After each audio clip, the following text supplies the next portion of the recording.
Today I sat down with Rabbi Shmuel Luger, who is the Rosh Yeshiva of a yeshiva in Yerushalayim called Vishachanti. This man is one of the most fascinating people I've ever spoken to. He was open about his own recovery journey, his journey through life, and how he's learned all the lessons that he is implementing with the people he's working with. This is a man full of absolute bravery, knowledge, and just great ideas. And it was an honor to sit down with him, and I'm sure you'll enjoy it very much. Remember to like, follow, subscribe. All that stuff is really helping. I appreciate and make as many comments as you can and give as much support as you can to all the guests. Thank you and enjoy. Hello and welcome to the Brainstorm Podcast. And now, your host, Sonny Perlman.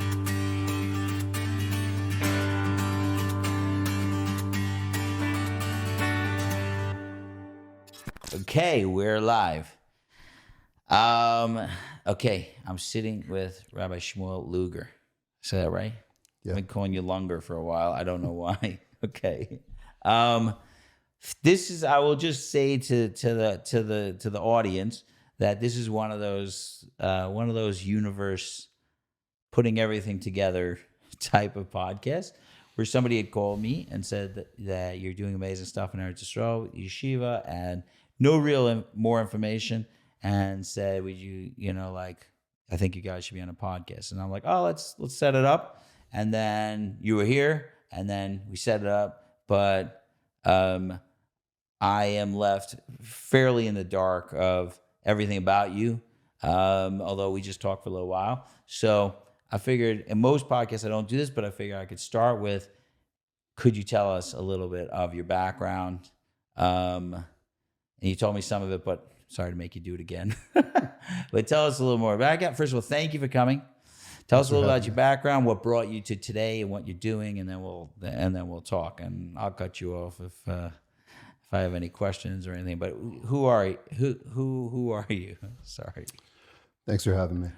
So, Shmuel Luger, I'm from Monsey, raised in Monsey. Went to the regular Monsey yeshivas, Spring Valley, Shaarei Torah.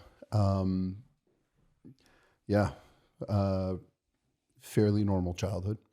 And in general, after high school, I went to Eretz Yisrael for 2 years, learned Toras Simcha, learned Moshav Matityahu, then I went to Sh'or Yoshuv. Every place that When you I say went Moshav Matityahu, just a question. That's not Fisher's. That's the Rabbi Lev. Rabbi Lev, right? Okay, yeah. Pre Rabbi Fisher Moshav days. Yeah, because you say Matisyahu now, we get confused. Right. They actually tried to send me there in high school. I'm just saying that's how I know. I know the Migdals are my cousins. I don't know if you remember the Migdals. Very close with Ellie. Oh, okay. So he's my cousin. Chaburos, he bailed me out of trouble a couple times. Oh, okay. Come catch me drinking, whatever. Oh, really? And he came and rescued me first thing in the morning. Pesach. I don't know why they were coming around on Pesach. I just realized that now. That's not Shout out time. Eliyahu. There you go. We call him Eliyahu from the old days. Well, it's changed.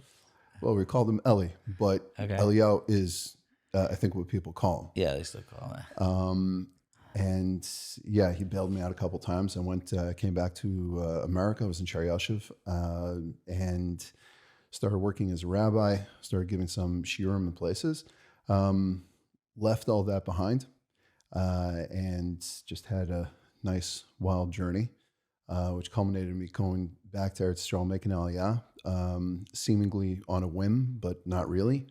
Made aliyah, got married, started working for Rabbi Fisher after I was in Kollel for a couple years, and eventually opening my own yeshiva. Okay, that was really quick. I liked it. But okay, I'm gonna stop you because most Rosh Yeshiva that I meet and most people that are running yeshivas do not have a period of time where they left.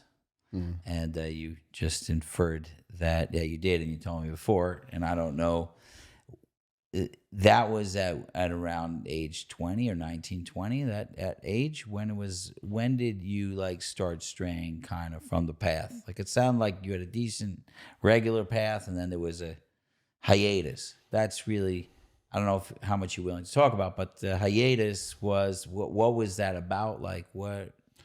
So it's been different periods. Like I've always been like a thinker, for lack of a better term. And when I was 7, I remembered that they told us in school that if you don't keep Shabbos or you're Machal Shabbos, something like that, you're going to die. Whether they said that explicitly, that's kind of what stands out in your mind of like, oh my God, any Avera I do, anything that's going to happen is like, it's over. Right. And I accidentally turned on a light when I was 7 and nothing happened. Because the shagging. Okay, I thought of that. Yeah, okay. But I was like, still, how do they know my actual intent? Because they did want the light on. I know shagging maybe is a little bit of more of a deeper concept when I was capable at 7. So I shut it off because I didn't want to get in trouble for turning the light on. And that was definitely bamazed. And then an even crazier thing happened in that nothing happened. And I was like, oh, what else are they lying to us about? Okay, so that was at 7. So I like basically whenever things came up that like I kind of needed to do something, I just kind of did it. When I got kicked out of yeshiva at 14, I remember getting kicked out of yeshiva. It was, it wasn't really a fun experience. And my father asked me on the drive home if I still wanted to be from. And I looked at him, and I knew the right answer was, I mean, of course. But inside I was like, oh, right. There are people who don't do this stuff anymore. So this is maybe one of those times. So in the interest of self-preservation or just not wanting to break my parents' heart or whatever, I said, yeah, still want to be religious. And I went to Shaarei Torah, and I wore white shirt, black pants, sat and learned. I actually learned pretty well in 10th grade. Still kept up doing everything else that I was doing, drinking every day, whatever. You're saying at that time, just because like I work with a lot of teenagers, so like if you can remember back to that time, you felt like you were living a double life already at that point, or like it was curious what that was like? I think it was really just the reality. Like it was like biding my time. This is what I'm supposed to do for now. I didn't like school. I don't like school. So school is just the thing you have to kind of go through. So as long as I'm like, if I was in public school, I had to go take science and math. If I wasn't interested in what they were teaching in science and math, it's what I had to do. Being in yeshiva high school was the same thing. The only difference was my friends were people I could actually relate to and came from a similar background. And I had a very, very close kasher with my Rebbe. Almost every single one, certainly in high school and beyond. Very close kasher with them. Oh, wow. Okay. So I understand that might also be something of an anomaly, but I'm very, very fortunate in that regard. Right. So anyhow, so in high school, I was, doing whatever I was doing. And then I got kicked out of yeshiva again, managed to get back in, basically walked every day from Grandview Public School, right where I lived, to Shaarei Torah every day. 90-degree weather, pretty much the entire summer, to learn with one of the staff members over there. Barrel wine wasn't there yet anymore. No, okay. So, right, Walmart Chaim wine, a very good relationship with Rebbe wine. And I walked in every day, and this guy told me that if I walked in every day, he would get me into one of the best yeshivas in Eretz Yisrael, and like for base medrash, which, logically speaking, didn't really make a lot of sense for me, just because why am I thinking so much about going to Eretz Yisrael if I'm really just trying to, be able to be free? I just wanted to be free. That was really what I wanted in my life. Well, it sounded like you wanted more than that. It sounded like you wanted to be free and also live an amazing life or something like that. Like you wanted to succeed. I mean, does that make any sense? It makes a lot of sense, but success isn't really something that's defined or you're taught as a kid. It's something that... I know, but you're told as a kid that going to the top yeshiva is success. Even though that might not be true, you don't think you were picking that up? I think that it wasn't really something that was... I think it was like a status. If you went to Long Beach, if you went to Philly, if you went to Harvard, that was like a status. Right. I wasn't in Philly. I was in Shaarei Torah. It was a good yeshiva, but it wasn't Philly. I'm sorry if anybody's offended by that. But I wasn't going to any elite institutions, and I didn't really have any aspirations of going to Harvard. So success, I definitely thought about what success is or was, but kind of getting out and being able to be my own individual was one of the biggest things. In high school, most everybody was talking about they don't want to live in Monsey growing up. And I don't really keep up with that many people, but I believe the majority of them live in Monsey. Really? Yeah. That's good news, because my kids are always talking about not wanting to live in Monsey, and I'm like, I want you to stay. Well, in general, where does it come from that people live, like afterwards, you go to base measures wherever your wife lives or where your parents live? You're not really branching out that much. Most jobs are available. Most jobs that people are doing are available in most places.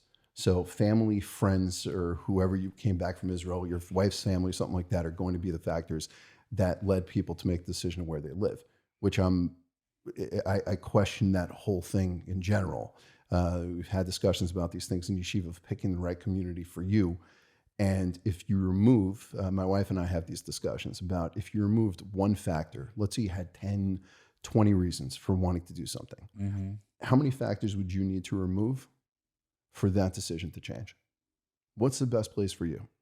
Is where your family lives the thing that's going to be like, is that really what makes it the best place for you? If family is the most important thing in the world, I mean, your parents, your siblings, not your wife and kids, you should live in the same area as your wife and kids.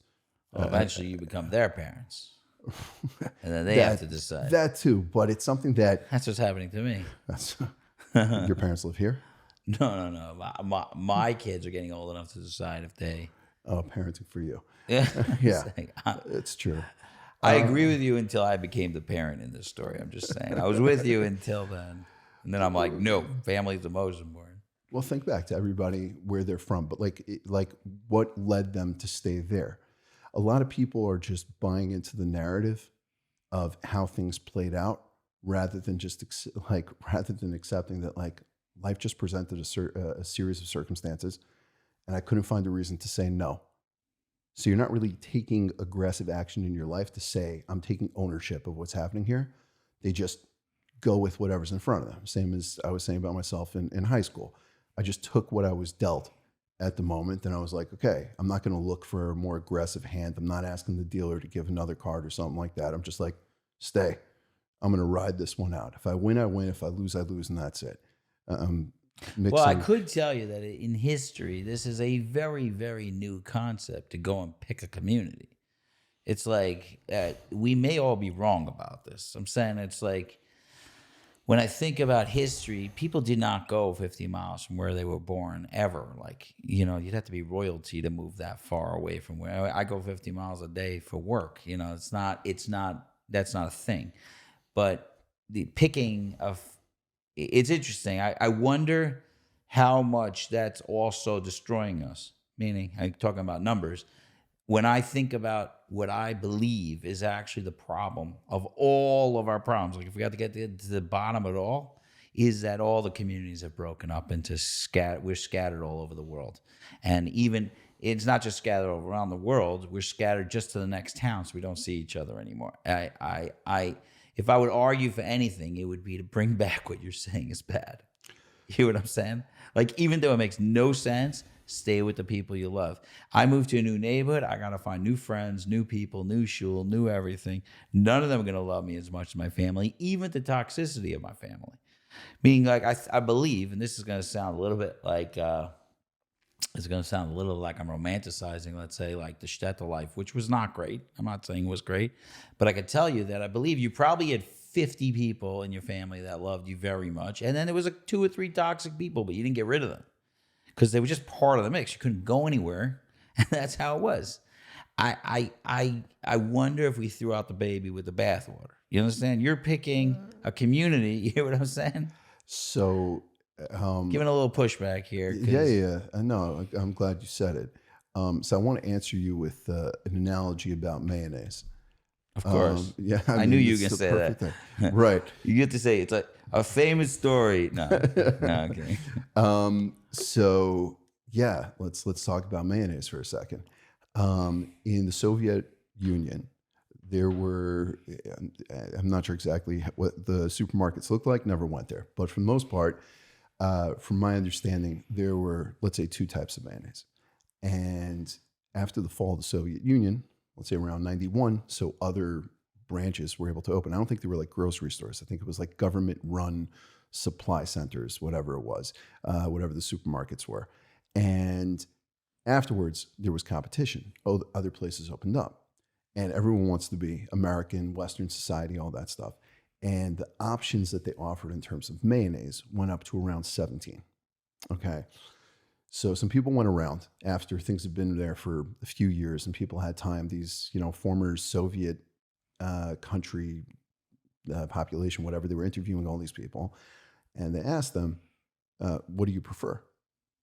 Now you have all these different options. First, before you didn't really have options.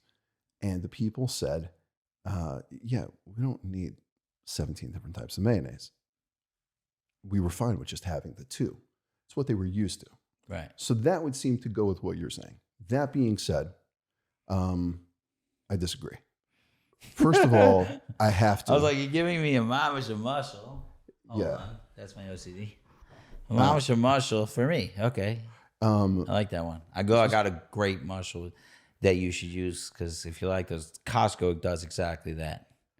Costco gives you only two options, and you're strengthening your own case. I'm sorry. So Costco offers roughly 3,800. Is that your next thing? It's not. Oh, okay. And my ADHD. Now you triggered your OCD, triggering my ADHD to whatever. But right.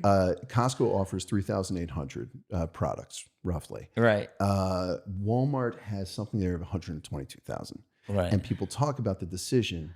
I don't know if you ever looked into this stuff, but basically product decision making that a person would go with is something there 3 to 5 seconds. Okay. So you're looking at something making a decision. If you bought something beforehand, you're good with it. So you're saying it's totally ingrained. So I'm with you, right? Yeah. The people love you. Costco's my favorite stuff and whatever. I'm saying I walk in, I got 2 choices. I go good. I want 70 choices. I don't want it. I'm with the Russians. Keep going. Okay. So first of all, I have to argue with you. Go. Because I live in Israel and my family lives here. Right. So I can't just concede right here, waving the white flag and we're good to go. I need to just based on my own life decisions. Gotcha. But beyond that is also, it's about, to whatever extent, legacy, okay? And about your own potential strengths. And if you can do everything everywhere, yeah, family should be a driving factor. It should be the main factor. It's very important. No one's discounting that. Or at least I'm not. But at the same time,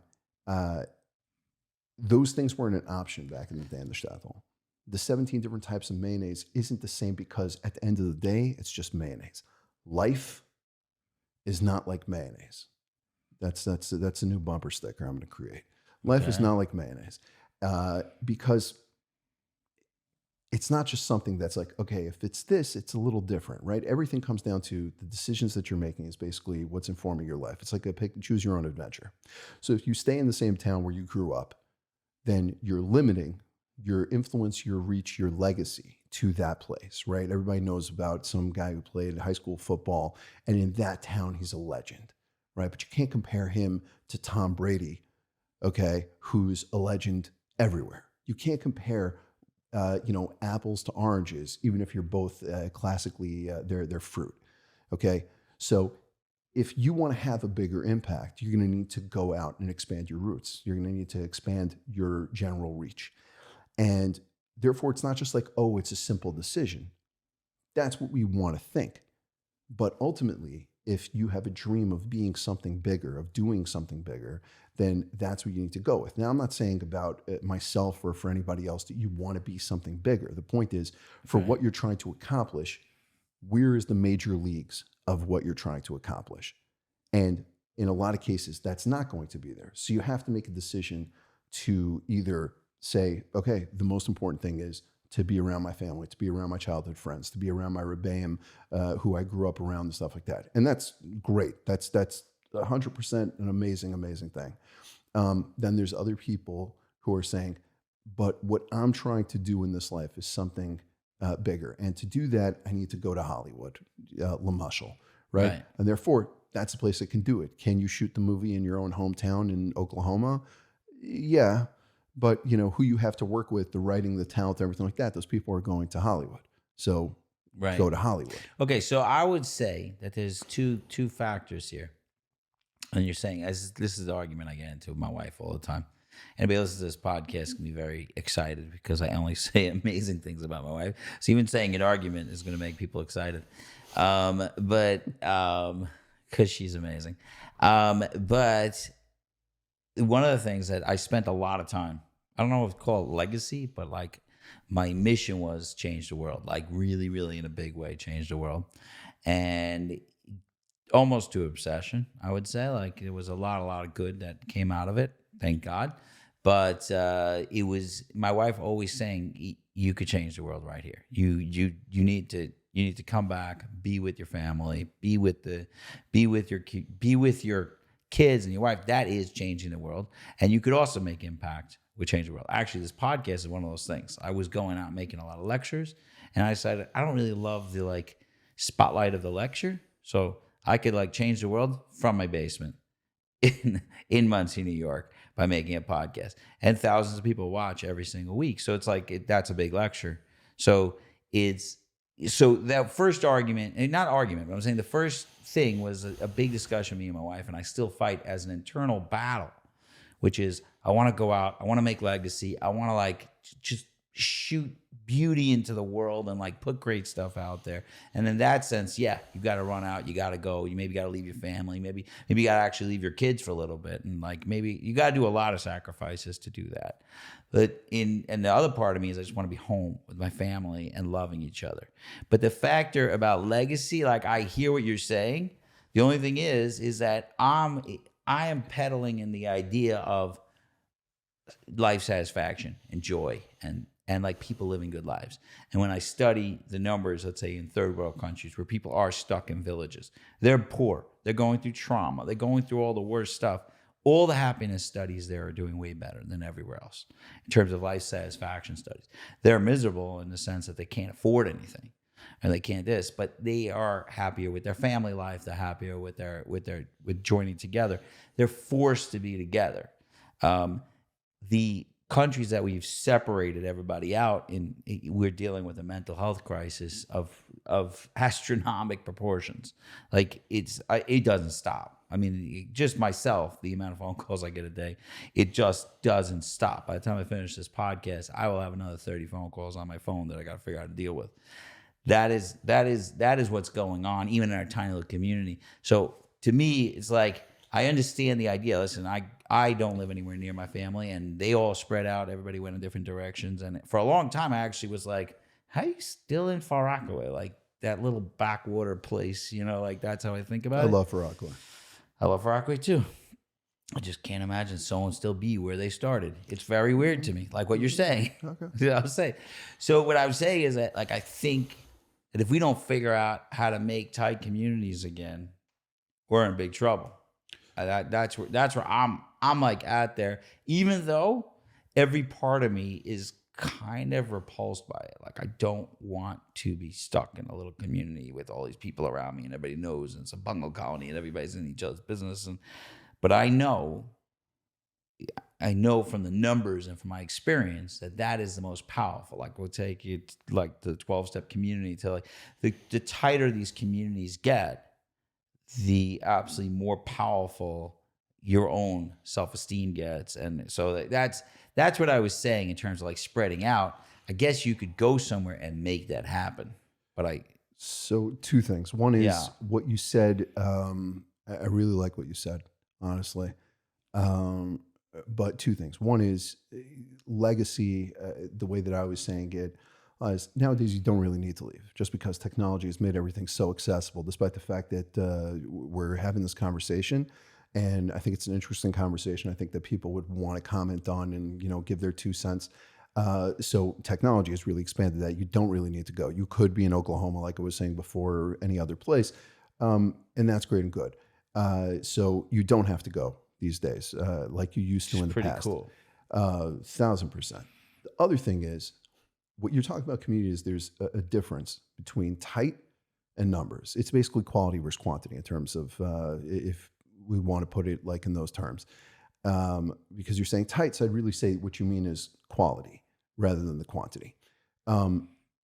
because otherwise I'd take what you're saying and say that it's about minimizing choice, right? So the less choices you have to make, the happier you should be. That would be a natural inference based on what you said originally. In which case, the greatest thing you could have is agoraphobia or something where you're just stuck in your room and you make no decisions. Someone comes, gives you your food, you like solitary confinement, just with better lighting, and maybe Netflix or something, and everything's great, right? I could pick my own shows, I could do whatever, not even pick. You're just watching whatever the one channel is, and you have to make no decisions. But everybody wants freedom. You want to be able to make some decisions. Now, at what point does the choice or the variety of choices that you have, at what point does that become overwhelming? Because that's really where we're at. You're talking about backwater towns in Africa. So why are those people happy? They don't have all the choice that we have. But ask anybody, which would you rather? What's happiness? If you gave that survey to people, how many people would check off, oh, that African town in Swahili, they're speaking Swahili and they're living in, Nobody would choose. Whatever. No one's picking that. Right. So Lesotho, I forget what it's called now. Eswatini. Lesotho. Right, you're living over there as Lesotho. That was what. Didn't they change the name now? Lesotho is a country inside South Africa. A landlocked country, yeah. Yeah. So over there, like no one's picking that place, right? They're all picking, I want to live here. I want to have my choice of cars. I want to have whatever. So why? Is it because we're so deluded into thinking that choice actually equals freedom? Or is it that we think we would make the right choices? And people are equating that with happiness because it's everybody else who would mess up, right? How many people win the lottery and blow it, right? It's just an unbelievably famous thing. I don't know how it works exactly, at what point like they're losing the money. Usually it's something $1 million, $2 million. They try to turn it into something else. So they're doing really well. They think they're going to do really well. I think it's over 70% loses all the money. Right. So then how come we're all going out buying lottery tickets? Why is that hishtadlus if it's just going to mess you up?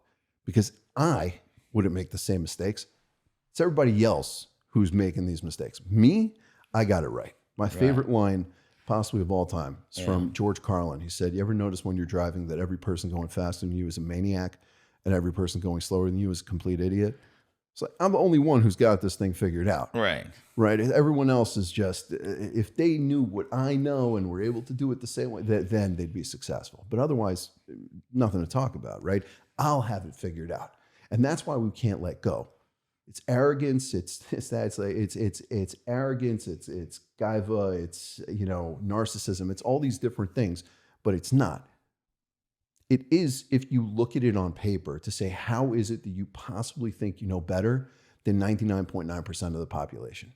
Are you crazy? And you're like, but it's me. So on paper, you sound like the biggest narcissist, guy of everything. But I mean, that's only if you're comparing it to knowing the information. But we don't know the information.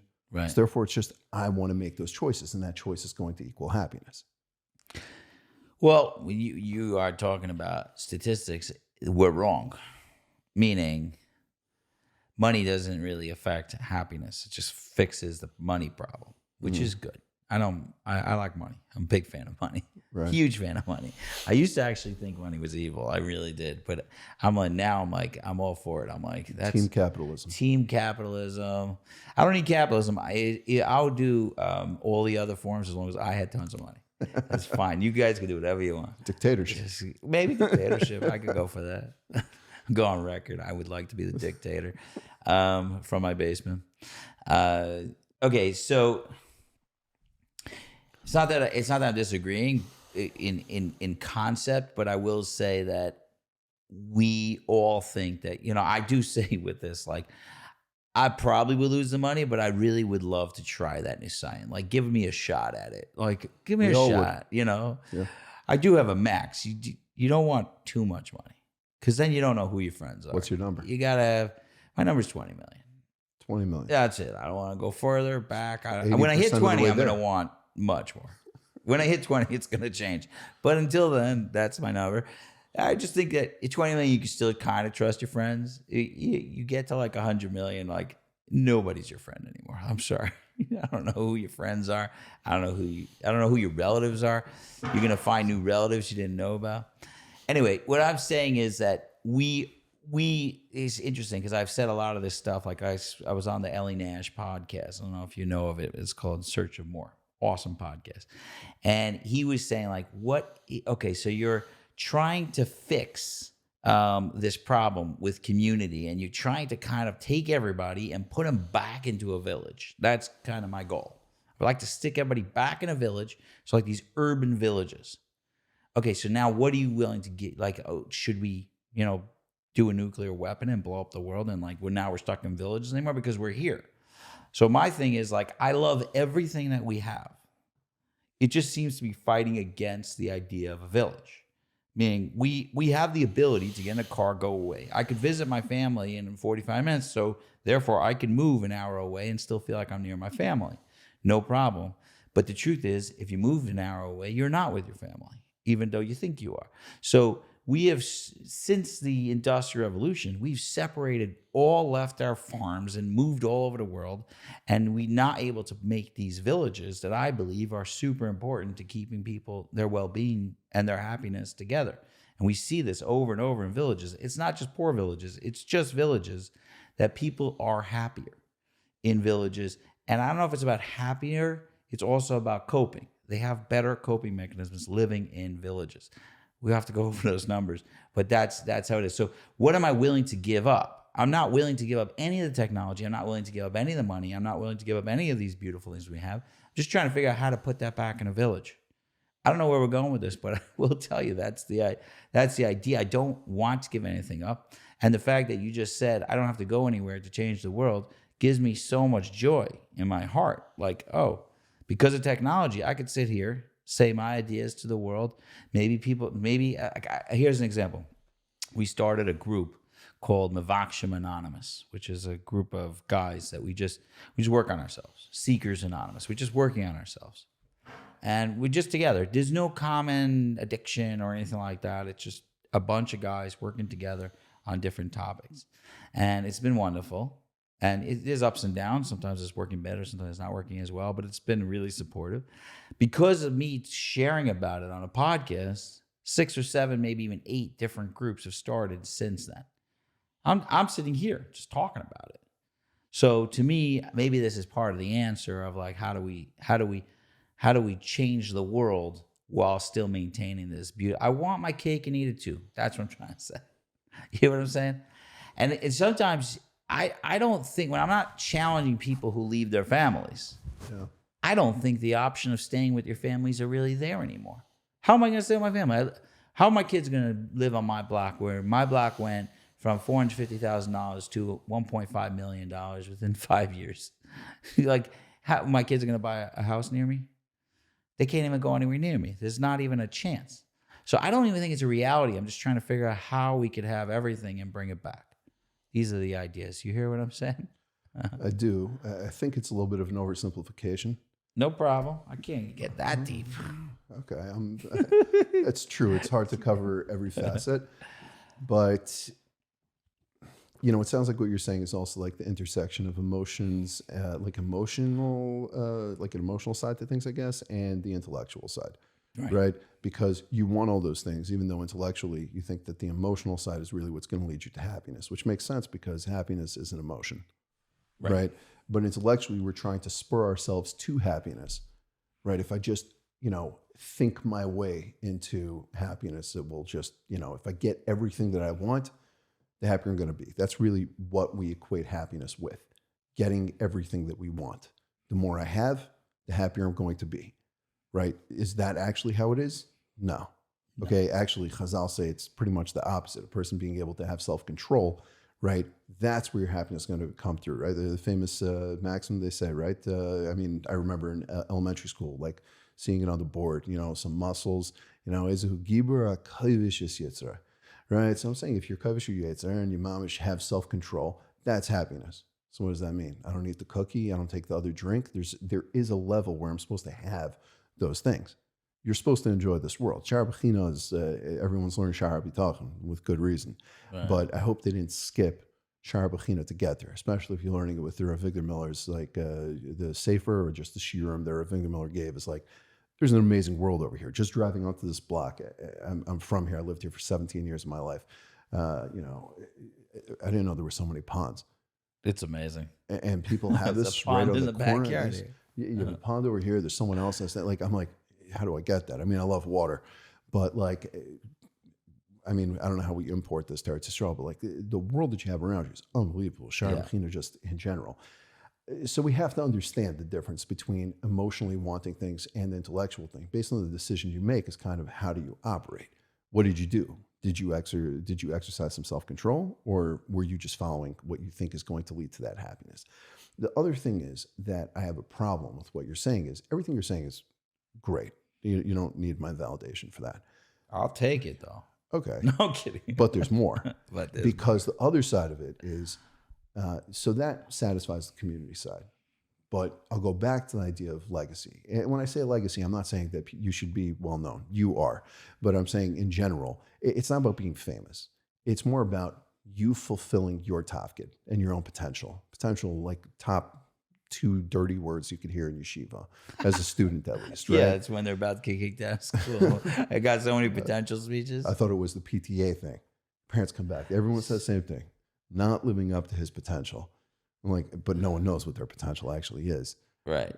Certainly No, I not would my always get teacher. it whenever I got called into the principal's office and they were about to like kick me out of another school. It always started with the potential. Like, you're not hitting your potential. I'm like, don't tell me about potential. Just let me go back to class. Don't kick me out of school. I really don't need a potential. Yeah, but that's what got you into the next school. Oh, I don't know. Eventually I stopped. Eventually I stopped. So your own capabilities, right? That potential, that dirty word, the potential is like you want to be able to fulfill that. If you're in a village, right? Everybody wants to be a Rebbe these days. A lot of people, right? Right. You want to have your own kahila, and your kahila is going to be different than every other kahila. Okay. And by us, we're going to be open and accepting, but we're also going to be serious. We're also going to be really well funded, but we're also going to be, and everyone's just going to naturally follow you. If everyone wants that type of show, right, what you have is a kahila of Rebbes. Everyone wants to be the Rebbe. How many of them are willing to do the work? Different story. But it's a bunch of alphas in your community. It's a bunch of Rebbes in your community.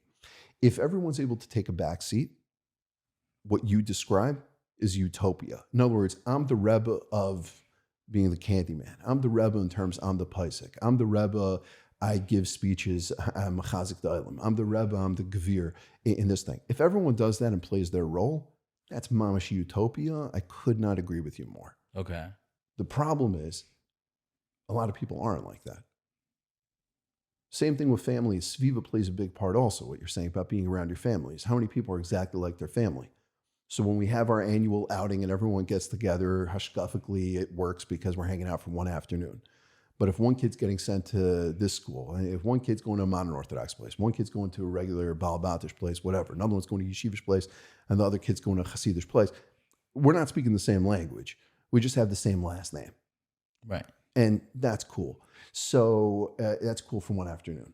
But in general, whose house are we playing in? This has totally different ramifications because one person's way of life differs than the other person's way of life. So community-wise, yeah, we want all these different stripes, but how much interaction do we have with the rest of those people in the community? Also, am I getting that sense of fulfillment, right? In high school, we all had a common goal. Okay, either this class we're all participating in, each one to their own level, or we're all rebelling against the teacher. And everybody's got good stories about the year that you decided this teacher needs to go, right? The only person without a good story is the principal and the teacher. Right. And we apologize to them. Okay, but otherwise, like we were all on board, but that's not a good community. That's a bunch of hoodlums who are trying to, game the system in their own favor. And I was a big participant in those things. And I imagine that most people that you've had on here as well, right? We're kids. We do what we do. Right. At some point in life, you need to have a doctor in your village. You need to have a Hatzalah, right? And those are people who are changing the world. But that doesn't take away from the fact, so now we all need to be, on Hatzalah. Halavai. We all need to be the Rav and Paisik. We all need to be, then there's no give and take. The community So has you're to saying do the with communities, it would work if everybody was happy with who they are, but they aren't if they knew happy their with who they role. are? It's not happiness again is how much do you have? I hate the of word stuff that you happiness. want. I'm sorry that I keep bringing it up. It's not really fulfillment is good. I think that I judge it by how we are actually our capability of our capacity is a new word that's being used, which I really like, which is I have the capacity to deal with life and not just deal with it, but thrive. It's capacity. Happiness is an emotion. And I was telling addicts, like, if your goal is happiness, then being manic in the psych ward is the only time you're going to succeed, because happiness is emotion that comes and goes, and you feel a lot of things. I could feel fulfilled. I could be completely miserable, lying in bed, not wanting to move, and that still happens to me. And I still, if I think about my life, I'm like, what a wonderful life I live. I'm just feeling sad now. They're not a stira at all. Like, I don't have a stira in my mind about those two things. So happiness is a weird word. I want to just make a little side thing that I think we're shooting for capacity. We're shooting for a life fulfillment, a life that we're proud of, which is things that we're shooting for. What I'm saying is, without the community piece, and I think we're kicking a dead horse a tiny bit, which is, I want to get on with other things, but I'm saying is that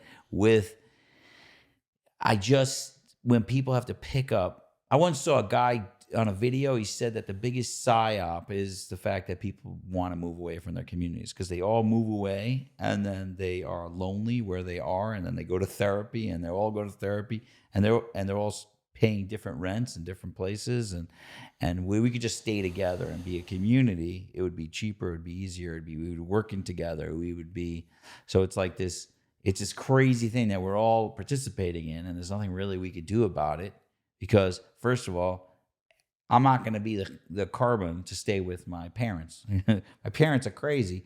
I'm not going to be like, just because I believe in this idea, I'm not my parents, other people's parents. My parents are not even both alive. I'm saying it's not nice to say that. But what I'm saying is, like, people are living in a family and they're like, my parents are crazy, so I got to stay near them because I heard Sonny Perlman say we got to stay in a community with my family. I don't think this is an option now.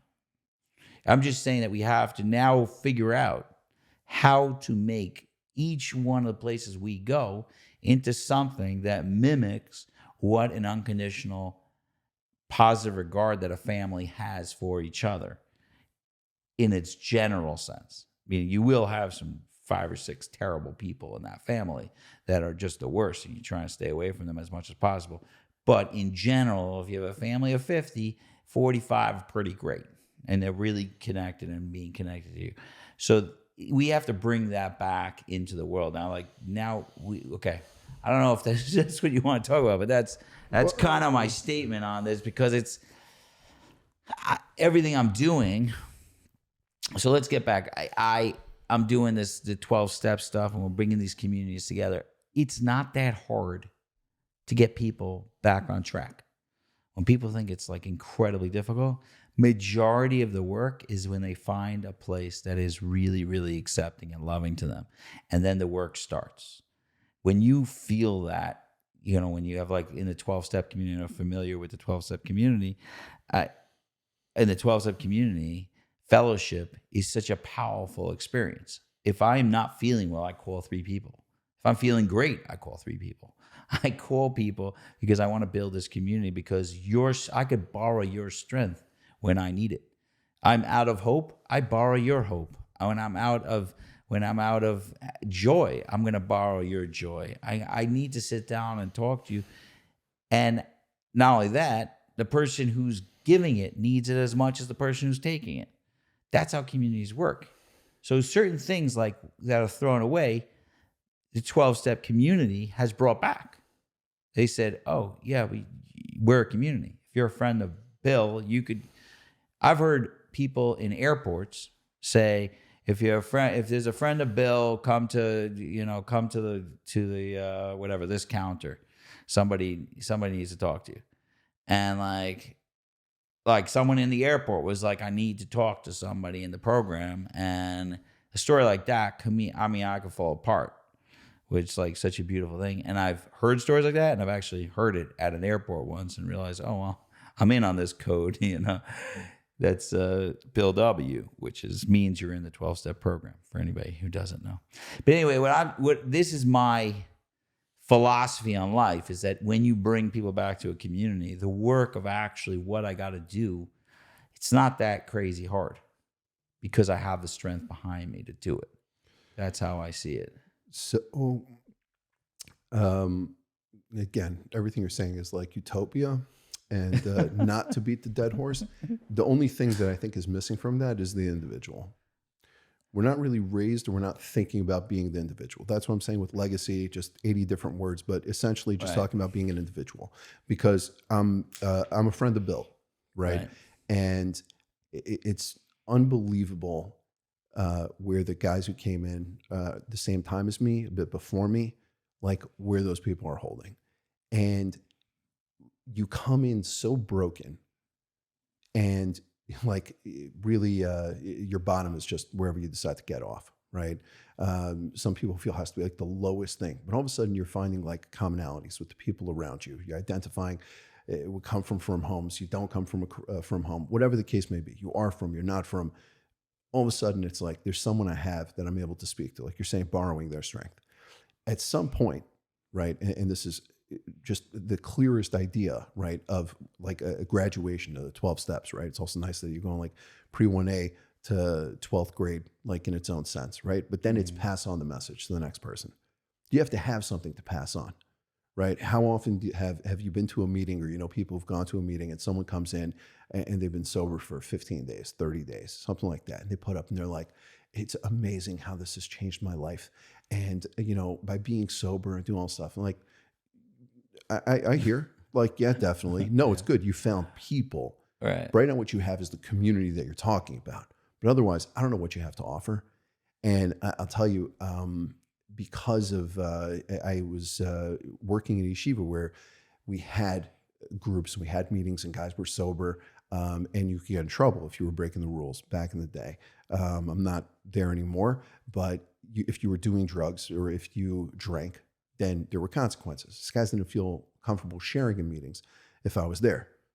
I was running the yeshiva. I'm the one who'd be getting in trouble with. So I started going to meetings, Hebrew meetings. And I speak Hebrew pretty well, but I do have an accent. Not the typical American accent. I need to qualify it out. It's my own insecurities. But I went there and I do have an accent. And the meetings are different, Hebrew and English, but recovery is recovery, fine. But one thing they do is they go around the room and everybody has to share. So I shared. And I think in that meeting, for whatever reason, something had come up about time. And usually I wouldn't say how long I've been sober for, but in that meeting, it came up. And I'd mentioned that at the time I was sober for over 9 years. And this other guy, like 3 down, was Israeli. And he talked about how he just came off a bender on a beach in Tel Aviv and all this stuff. He'd been sober less than 24 hours.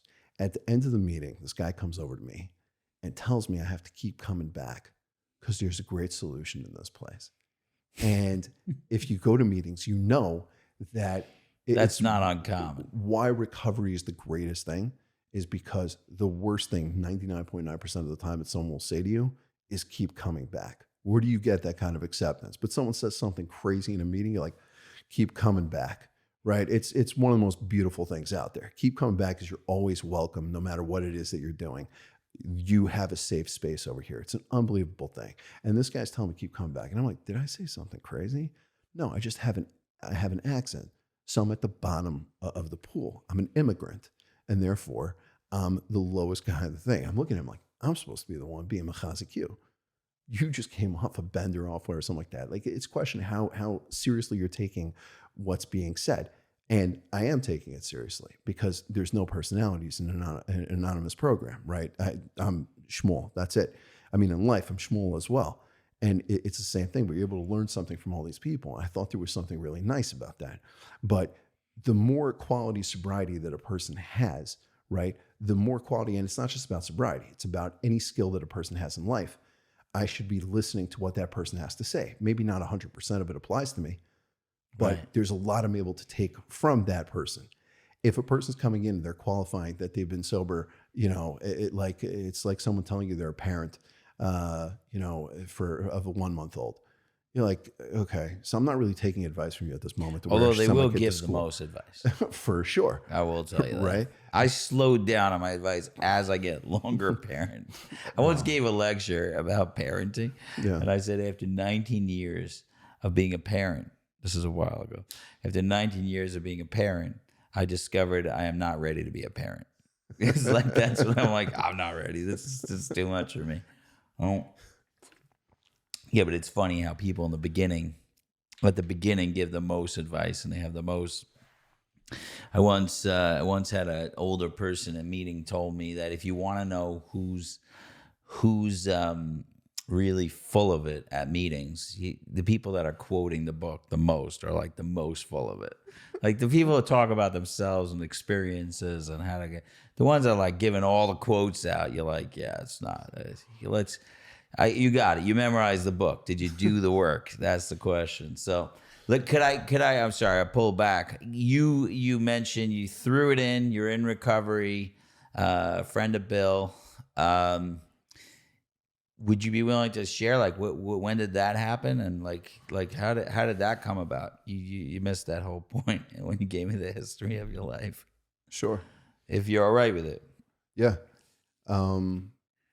I think it's like you said, or that point you were just touching on. It's really, I'm looking for people who are happy that they got it rather than people who are looking to give it. Yeah, that's my story. Yeah, that's I'll tell you a story.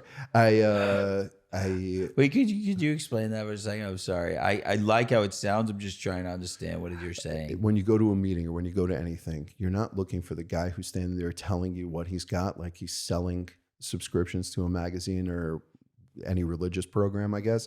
I'm looking for the guy who's sitting there content that he has the place, that he's serene, that he's just got this confidence, and he's like, I have a choice to be here or not. I'm glad I'm here. Right. That's the guy I want to get the information from, rather than someone come and tell me like, isn't it amazing? It's amazing. I'm not trying to insult newcomers. No. I'm with you. I'm saying it's just that, like, I'm looking for that wise person who's been there and doesn't feel the need to tell you what they have, right? And that person could be someone who has 40 something years, right? Like we've been around people like that, but the person who's sitting there is just happy. You got the life around him, and you know he wouldn't have it otherwise. Or he's the person who you're like, this is like AA, right? Like, you don't belong here. Like, that's the person. Like, okay, this thing works, right? Because no one's hanging out there just because I just like this room.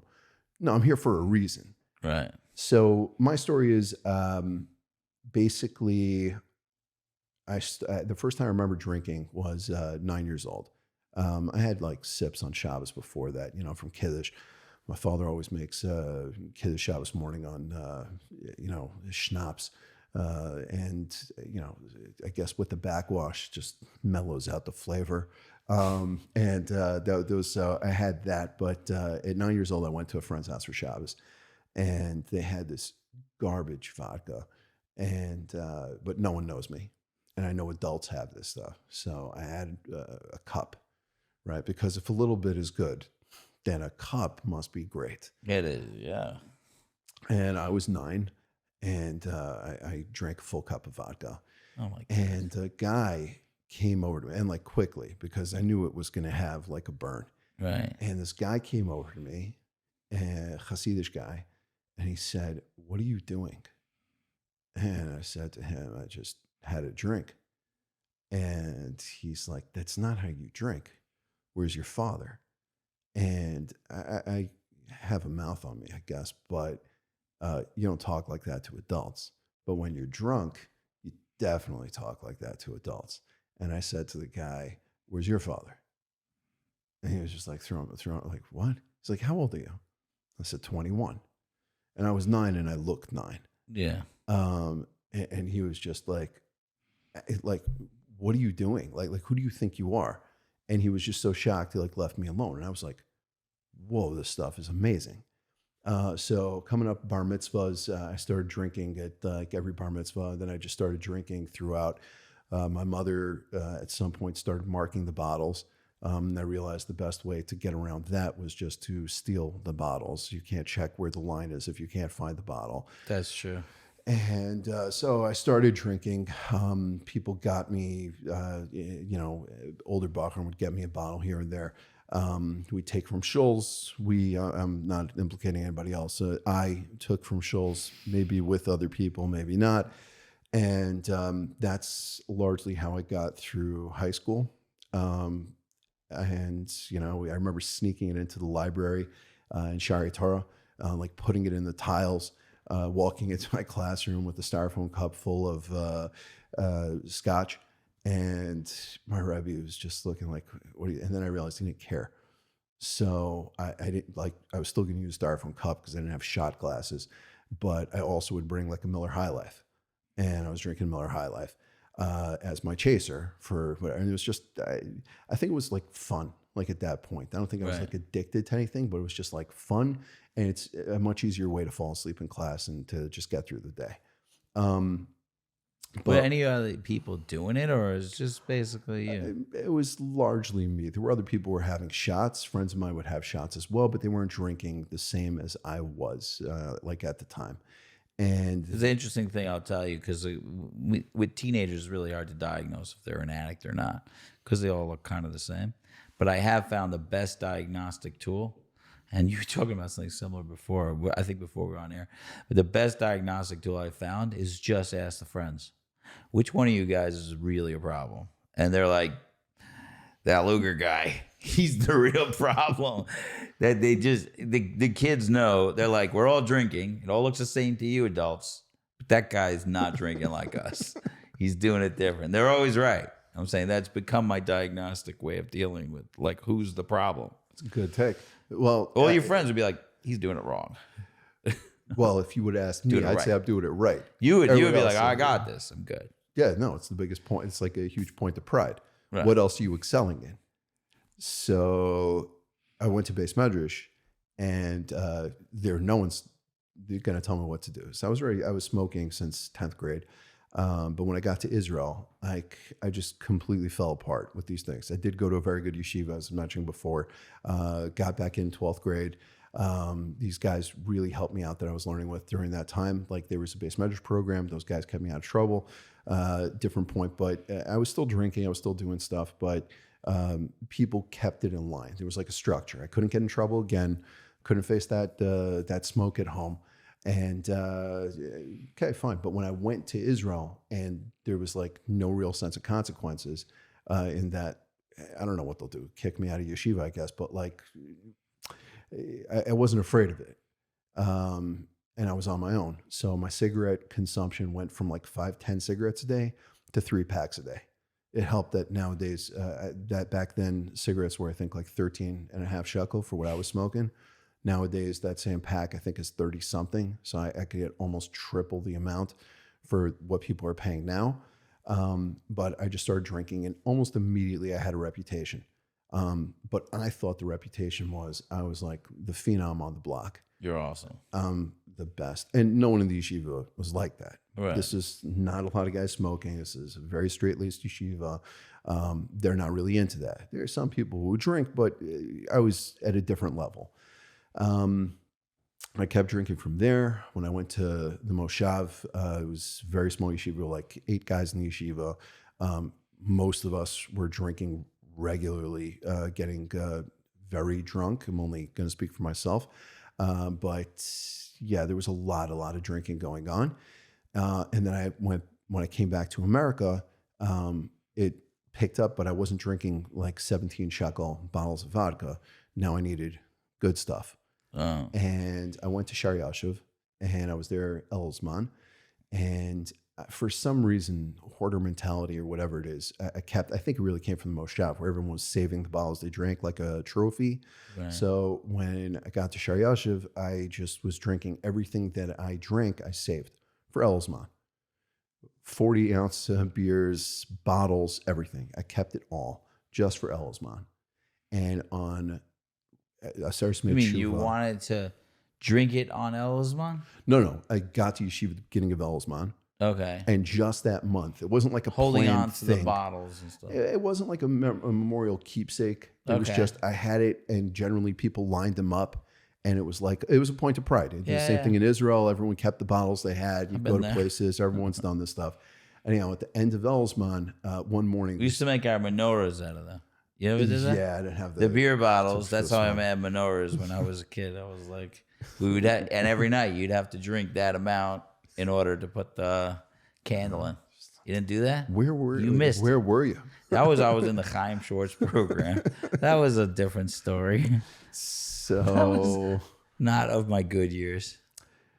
Yeah, I missed out. This is the problem when you're drinking by yourself rather than drinking with people who will be creative. Right. Well, it's a problem.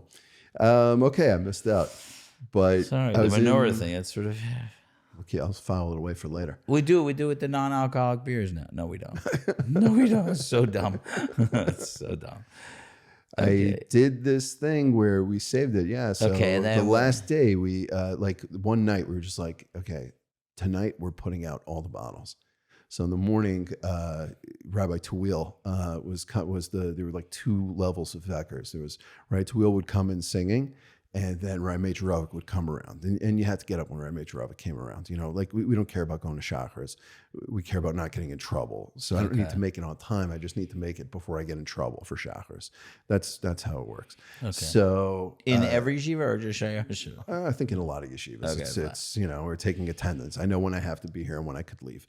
And I went so that night when I went to sleep, everyone in my room just basically put the bottles around me and around the room, strategically placed. And in the morning, I remember Rabbi Tawil walking into all the rooms and like singing, and he just opens the door, says everyone's name, let's go to Shachar. So he opens the door to my room, and he just left. Like he didn't sing anything. He was just left. And he went and got Rabbi Meir. Rabbi Meir and I are very close. And Rabbi Meir walks in, doesn't know singing. No, he doesn't. I don't think he sang when he woke us up anyways. He just walk in, make some observations, say everyone's name, and he's like, get up.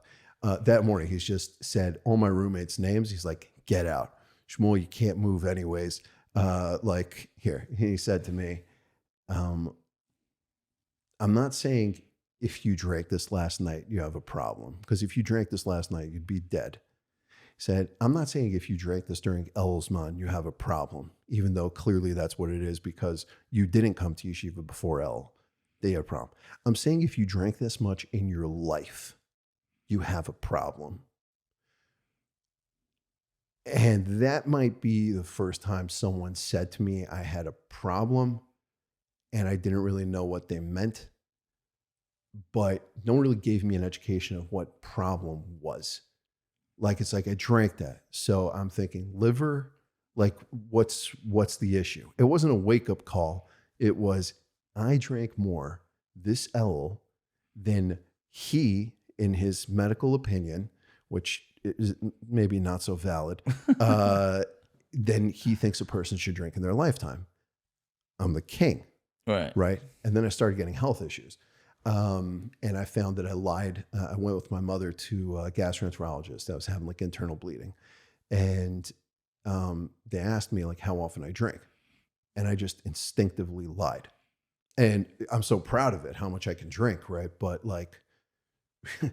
all of a sudden I'm by a doctor and I'm like, she might not find this as cool as everyone else does. Right. So I lied. And then I went clean for 3 months. Just they're saying about drinking and other stuff, eat a healthier diet. For 3 months, I ate nothing but chicken breast and rice, 3 straight months. And then afterwards it was okay, I'm cured, whatever. I don't remember a doctor telling me I was cured, but I was cured. So I just started drinking again. And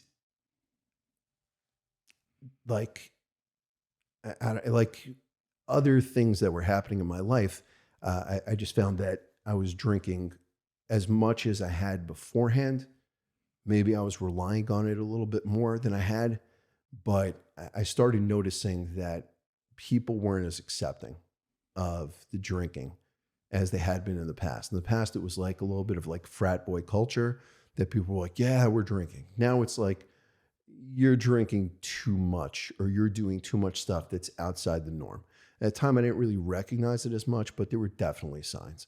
Whether it's at a Shalom Zachar, whether it's middle of second Seder, having 5 shots, just going back, I had a cigarette and then I have 5 shots. And then I'm inviting my roommate to have a shot and he's like, oh, okay, a shot in the afternoon, nice. A shot, not 5 back to back. And then I'm going back to the base measures to learn. So, and I did this like a few times during afternoon Seder. So yeah, I started seeing signs that I was doing things a little bit differently than other people.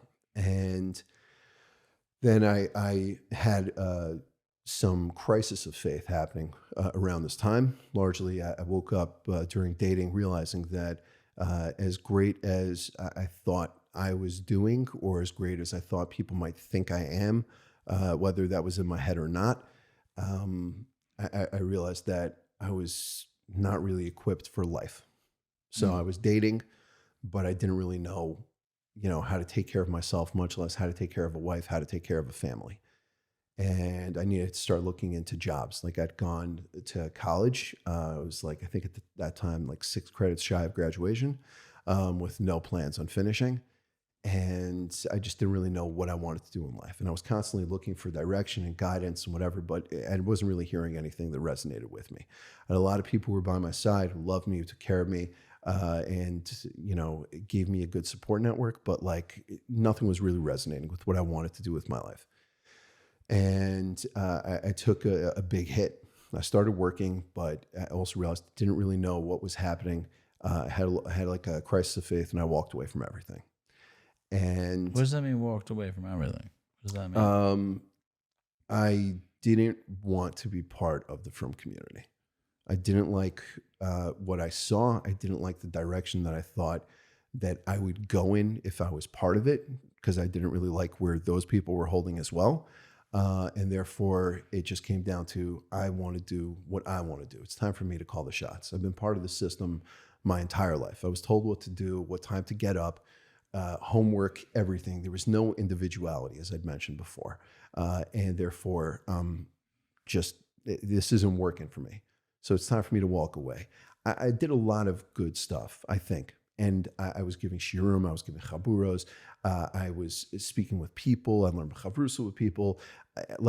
I felt guilty because I thought there was stuff I had what to give. Mm-hmm. And I had a lot of good friends and people that on some level felt that I was mashpia on them, they were mashpia on me, but we felt like we had that community thing. But it wasn't really getting me where, it's not where I wanted to go, because I had no idea where I wanted to go in the first place. But I knew this wasn't it. And I didn't want to turn into some guy who was just showing up in shul. And when people said to me, why are you here? It's like, because that's what you do, right? That's what you're supposed to do. Why are you putting on tefillin? Why are you learning? Why are you sending your kid to yeshiva? Like, you don't even believe in this stuff. And I'm just like, well, because I don't want my friends are doing it. My parents want me to do it, and that's it. So I walked away from everything, and I got a work injury, and they prescribed medication, painkillers, all of this stuff compounded with the drinking, and my depression, which I'd already gone through somewhat intensely, anxiety and depression from high school years, just got even worse. And I was done. I just want to check out. I've lived enough life, time to walk away from all this. But I don't have the guts to do it. So instead, I'm just drowning the pain and the self-loathing and everything else that I was feeling at the time, just as much as humanly possible, just checking out. And I hurt a lot of people in the process. I didn't speak to my family for, I think, a year and 9 months or something like that.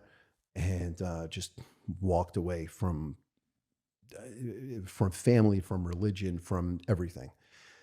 And I still had my friends. I still had people looking out for me. I had a friend who was a roommate of mine who lived in the same apartment. And I'd go tell him at night, this is what I took. And he's looking at me like, why are you telling me this? I was like, well, if Hatzalah shows up, you're able to tell them. And I didn't do this once. I did this multiple times. And that's not cool. I had a roommate who left in the morning and I was foaming at the mouth, and Hatzalah came at he called someone else to come get me. Like, I had like issues. There were like things coming up, and I wasn't alone. I had people looking out for me. And there was no like real path forward until someone came to me one day, someone I cared about a lot. I was been biased by them. I was very, very close with them. And he said to me, like, what are you doing? Like what is this? You're missing like chunks of your life at this point.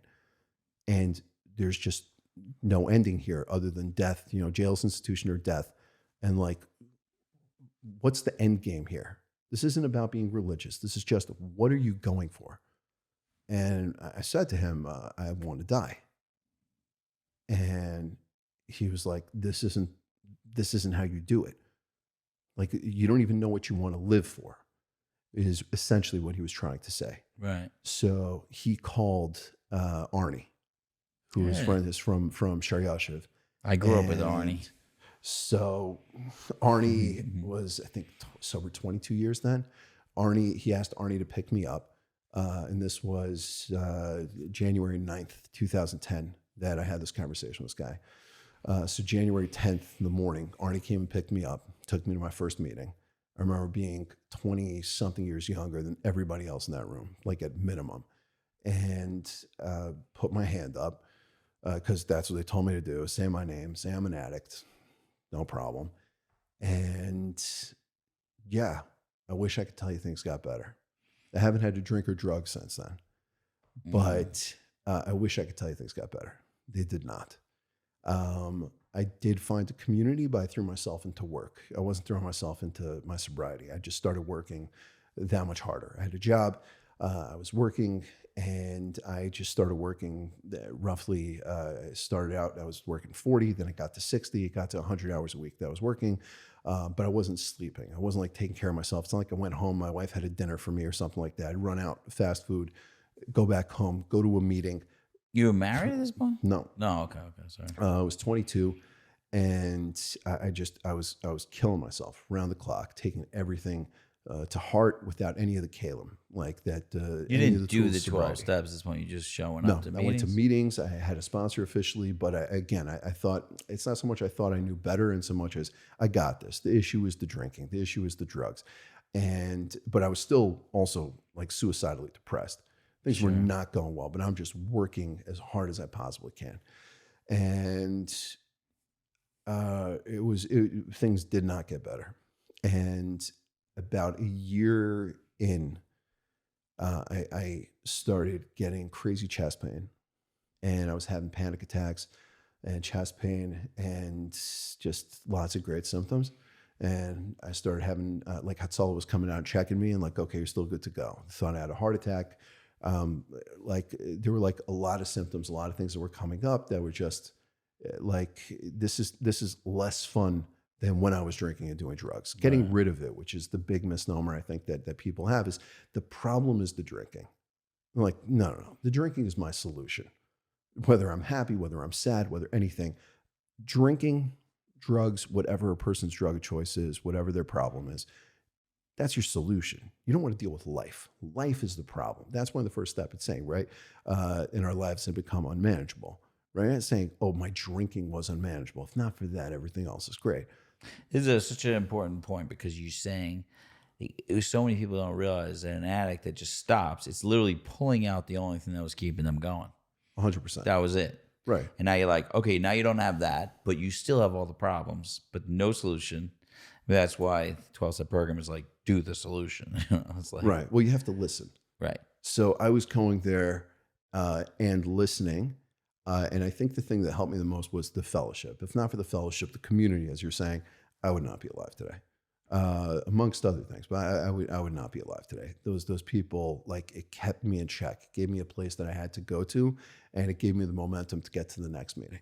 And eventually, so I had to hit bottom in recovery. Sure. And once my health started to go, I just had this awakening that, like a white light moment. That's like, I'm about to die. I was in a meeting. I'd gone to a concert, and afterwards I went to midnight not in Midtown, but whatever the other location is, like 2 midnight meetings in Manhattan. And I was in a midnight meeting, and I just never had a legal? No, that's not. I think that might be the meeting before. Saturday night. That's 10 o'clock. Yeah. So not that, but anyhow, I was there, and this woman was speaking. I wasn't listening to a word she was saying. Also, I was just like, I'm the youngest manager in the company. I'm constantly getting these, in my opinion, undeserved opportunities, and I hate myself. I hate myself. I hate my life. I hate everything that's going on here. And on paper, I should be successful. I'm capable. I have other things I'm able to do, like to rely on. Like I should be happy. I should be that guy in the African village, but I'm just miserable. And this isn't working. So why isn't this working? Goes back to the thing I said before of like when I said about not being religious, like I'm making the calls. Is like, this is me left to my own best devices. And me being left to my own devices is making me miserable. I don't know better. I got to start working this program to see if there's a solution here. Because if it works, wow, I win. And if it doesn't, it's not going to hurt me worse than I'm already hurting myself. But if not, and I keep doing what I'm doing, I'm going to have a heart attack and I'm going to die. Was this is this an exact moment or was it a gradual This was thing? a moment that I had. It was a culmination of a bunch of thoughts that I had over time. But like in that meeting, I was just like, what am I doing? Like I just went to a concert, a band that I like. I'm here with a good friend of mine. Like I'm making money. Like on paper, life is great. Right. Why am I so miserable?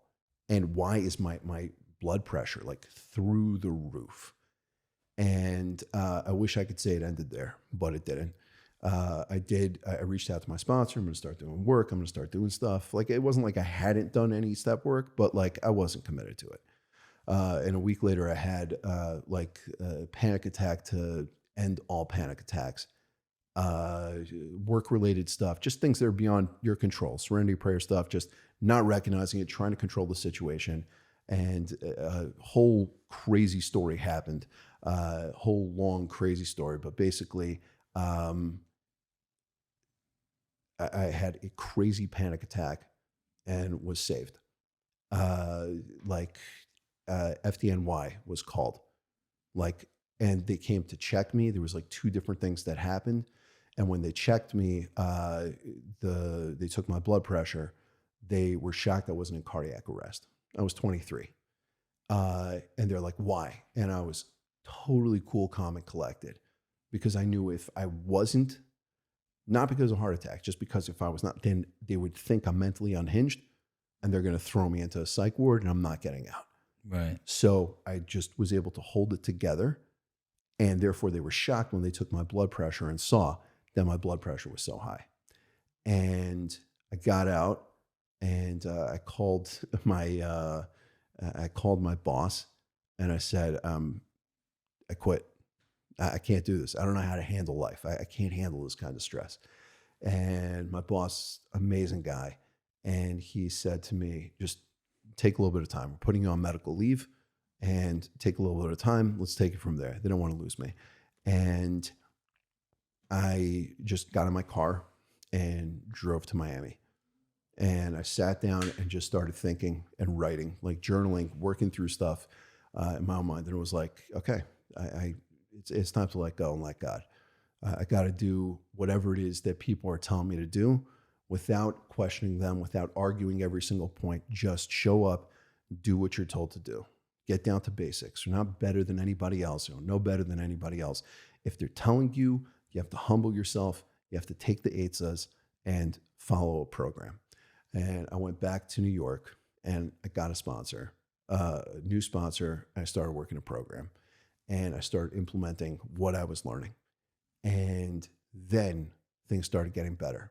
So I stopped working because I didn't stop working fully. I started working weekends, but I was doing my schedule was just open. I was able to enjoy life. And now I actually was developing the tools to learn how to live life on life's terms. So I was able to enjoy those things. So going to a concert or not going, because there was also, I still had anxiety, so like, where am I going or what's going to happen? Or this guy pulled out and he can't go.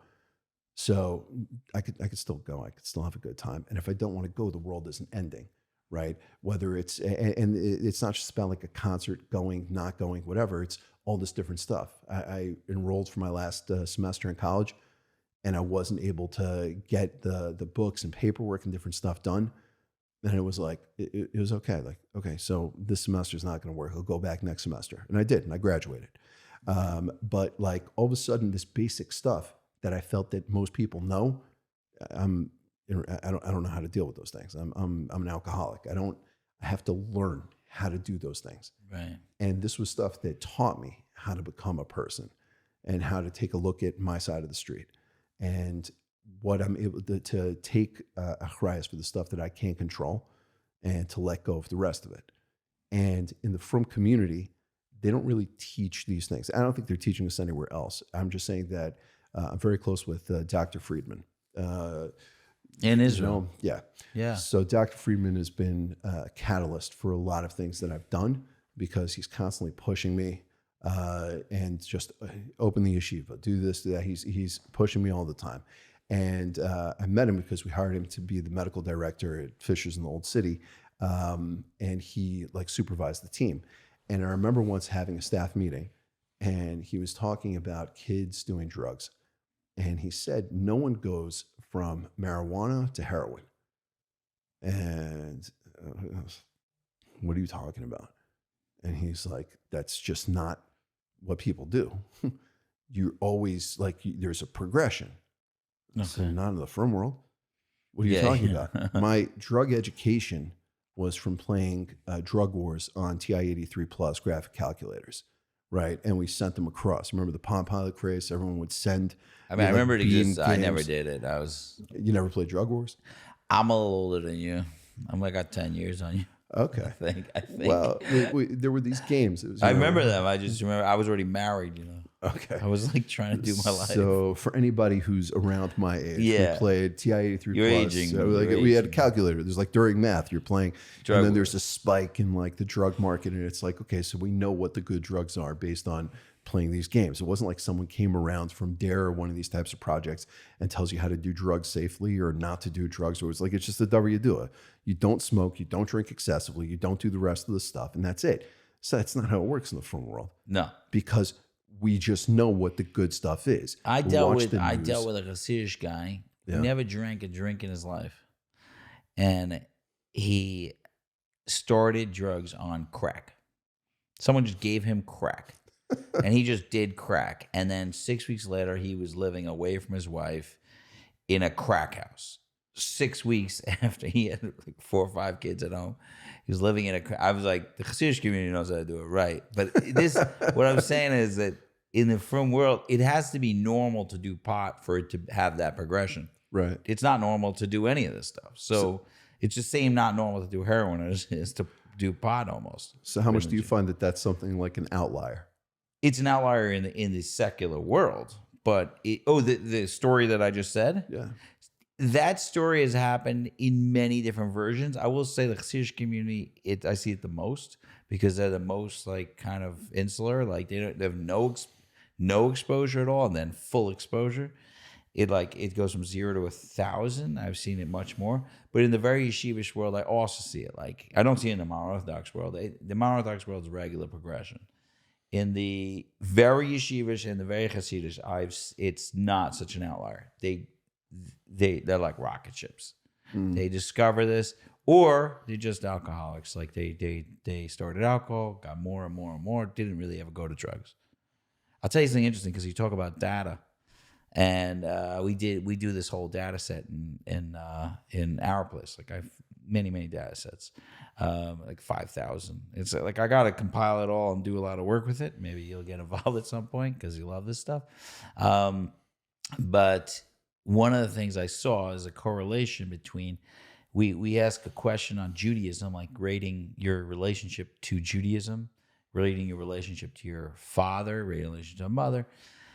And the interesting thing, and then we have other ones about drug use. So one of the interesting correlations, and it's not a causation, but one of the interesting correlations was that the people who drank alcohol had better relationships with their fathers in Judaism, and the people who did drugs had worse relationships with their fathers in Judaism, which was alcohol wasn't where the conclusion I kind of came out. I'm sure there's many other conclusions, but one of the conclusions was alcohol is like an acceptable drug in the Jewish world. Like leaving to pot is just as bad as leaving to like oxycodone. Like it's like you take that leap out. You could go up to alcohol, but you can't really go further. So I've seen that leap happen in tremendous ways. Like when you're ready to jump off the cliff, like I have nothing to do with my family, nothing to do with my, you jump far. That's what I've seen. So it's not as big as an outlier as I think it would be.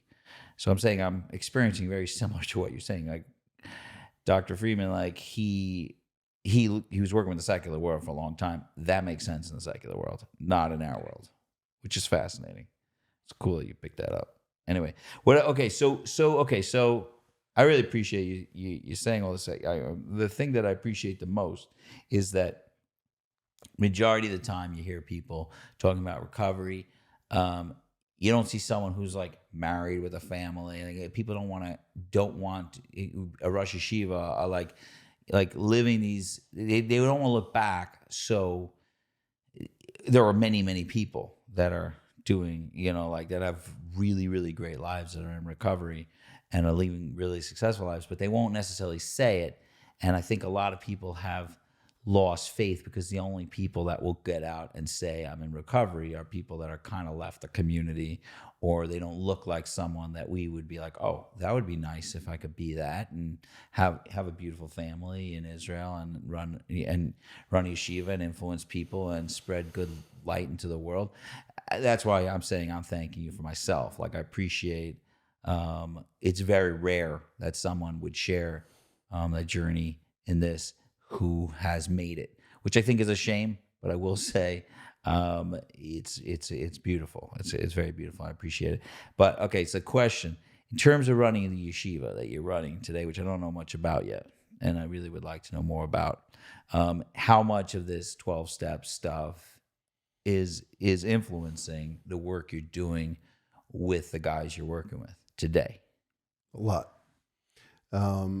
So I was approached by a couple different yeshivas about creating programs based on 12 steps for people who are not addicts. And I like creating systems and programs in general. Like you said, looking at the data and seeing what the issues are that it just exist and plague the community in general. And then let's try to address the problems. So one thing that I did with these yeshivas and in turn did in Yeshiva by us is we're not a therapeutic program. We're not, it's not a recovery place and anything. I'll tell you if we discuss Yeshiva, but there are a lot of these issues. So some of the issues that you'd see in those places are the same issues we'd see in our types of places. So what I mean by that is, yeah, you got to break that down. Everybody's suffering from the same problems. The solutions that are presented in the 12 steps and the solutions that are presented in so many other areas, if it's bothering me, chances are it's bothering someone else. You're never alone. Same thing you're talking about, the overarching topic of community, right? It's widespread. We don't want to talk about it because we want to look like we've made it and we've been successful and whatever. But if you're suffering from it, someone else is suffering from that thing too.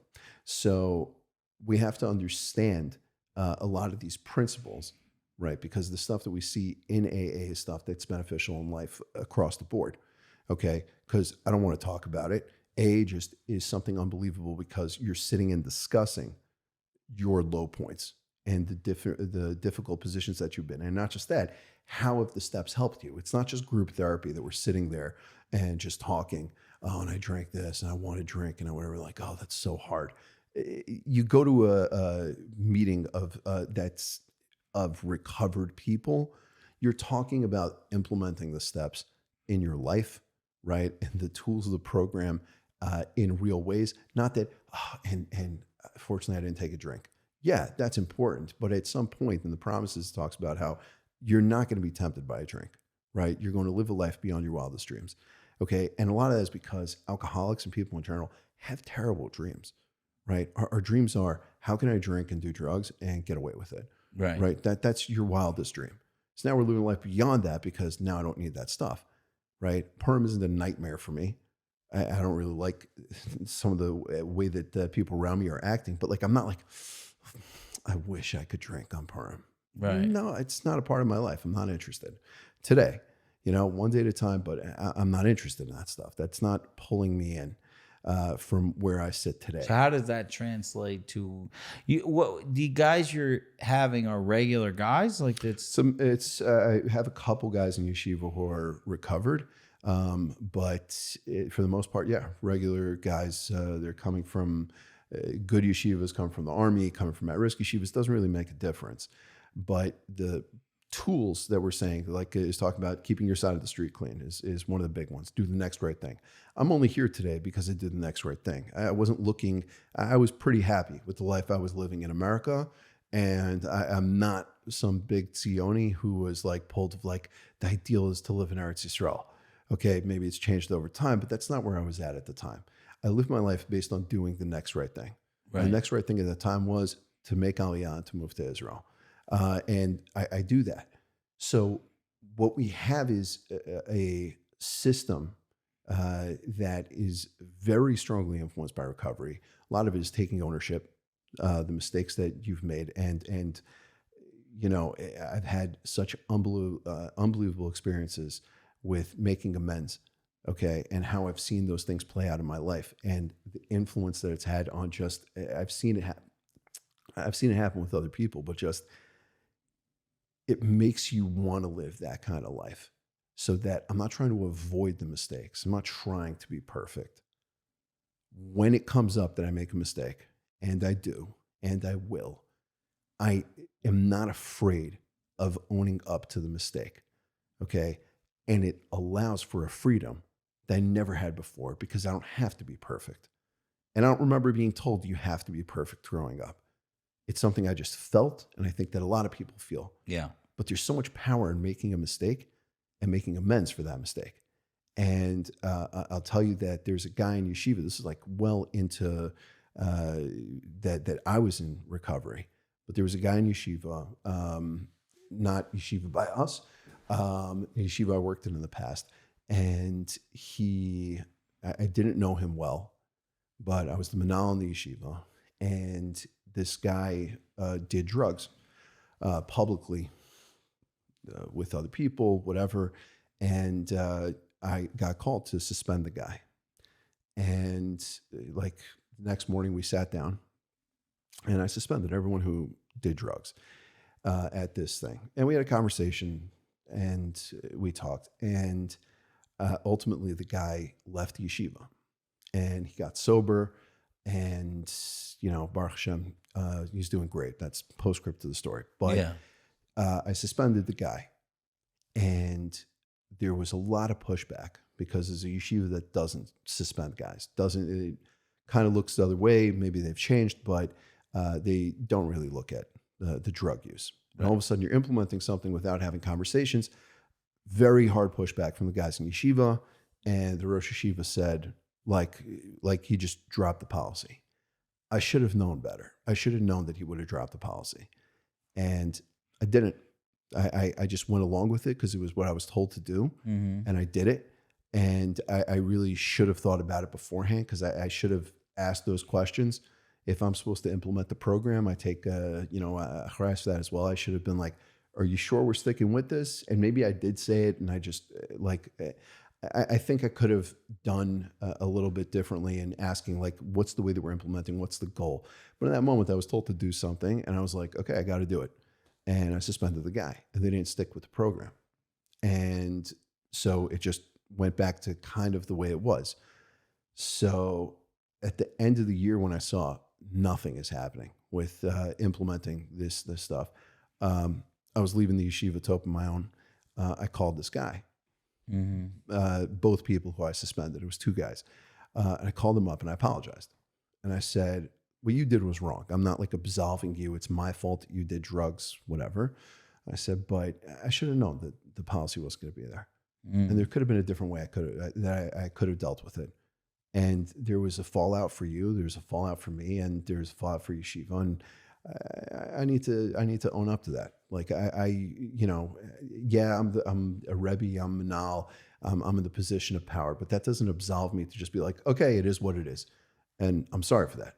Right. And a few years later, and he's been sober since, like not since he got suspended, but shortly thereafter, he got sober, and we kept in touch.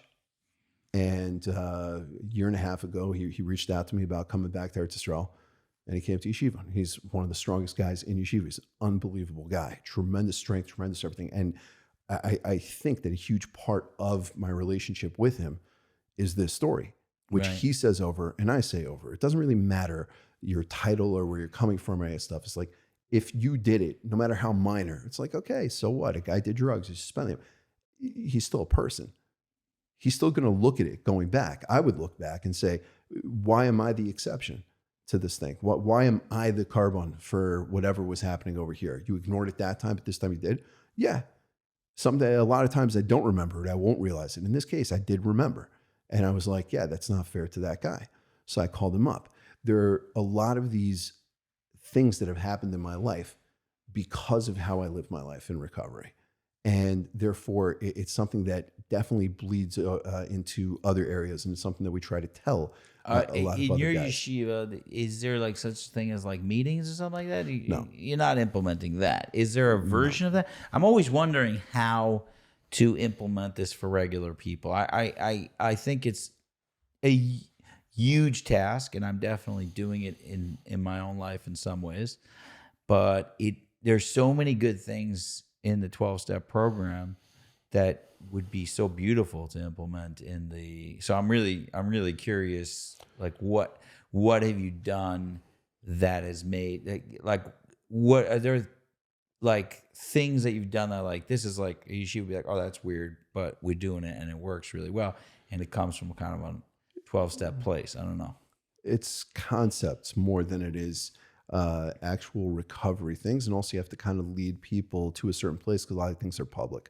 So it's not like you're sitting with your sponsor and going over inventory. Mm-hmm. But I will sit there and talk about the importance of taking inventory, importance of speaking things over with someone, and making amends is a very big one. Okay. And the biggest is really just who are you living for? What are you putting, anything that we say in recovery, right? Anything that you put ahead of your recovery, you're going to lose. Okay. So when I'll speak to guys in yeshivas, you're looking to be successful. What are you putting ahead of your success, right? So you want to be the CEO of a company. Okay. This is our mahalach in yeshiva in general. There aren't conventional rules in yeshiva by us in the sense that we don't take attendance and we don't wake guys up. I'm taking you at your word that you're serious and that you want to be serious. Okay, so you need to be an adult and you need to show me that you're serious when it comes to those things. So if you tell me you want to be the CEO of a company, I 100% am in with you.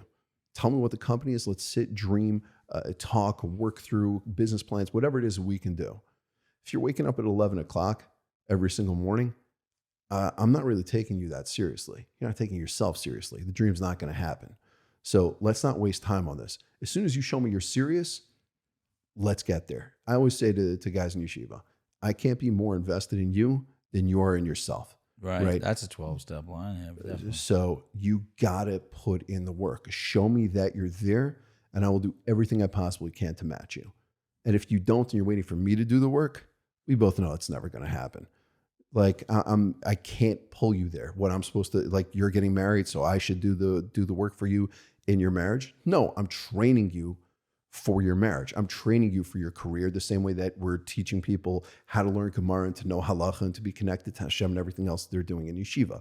We have to be well-rounded in our approach of what we're doing. And so many concepts are basically just second step and third step, or really first, second, and third, the basic foundation, like in recovery of, I can't do it, I need help.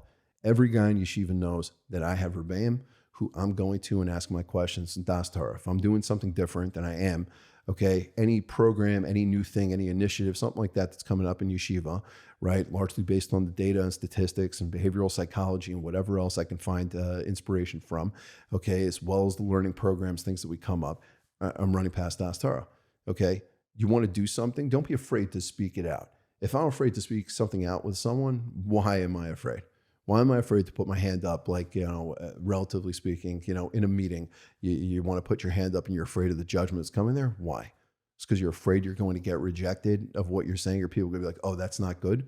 You're afraid of fine tuning it. You're trying to find your own brilliance in every single thing, or you're trying to put out the best product. You're trying to be successful in what you're doing.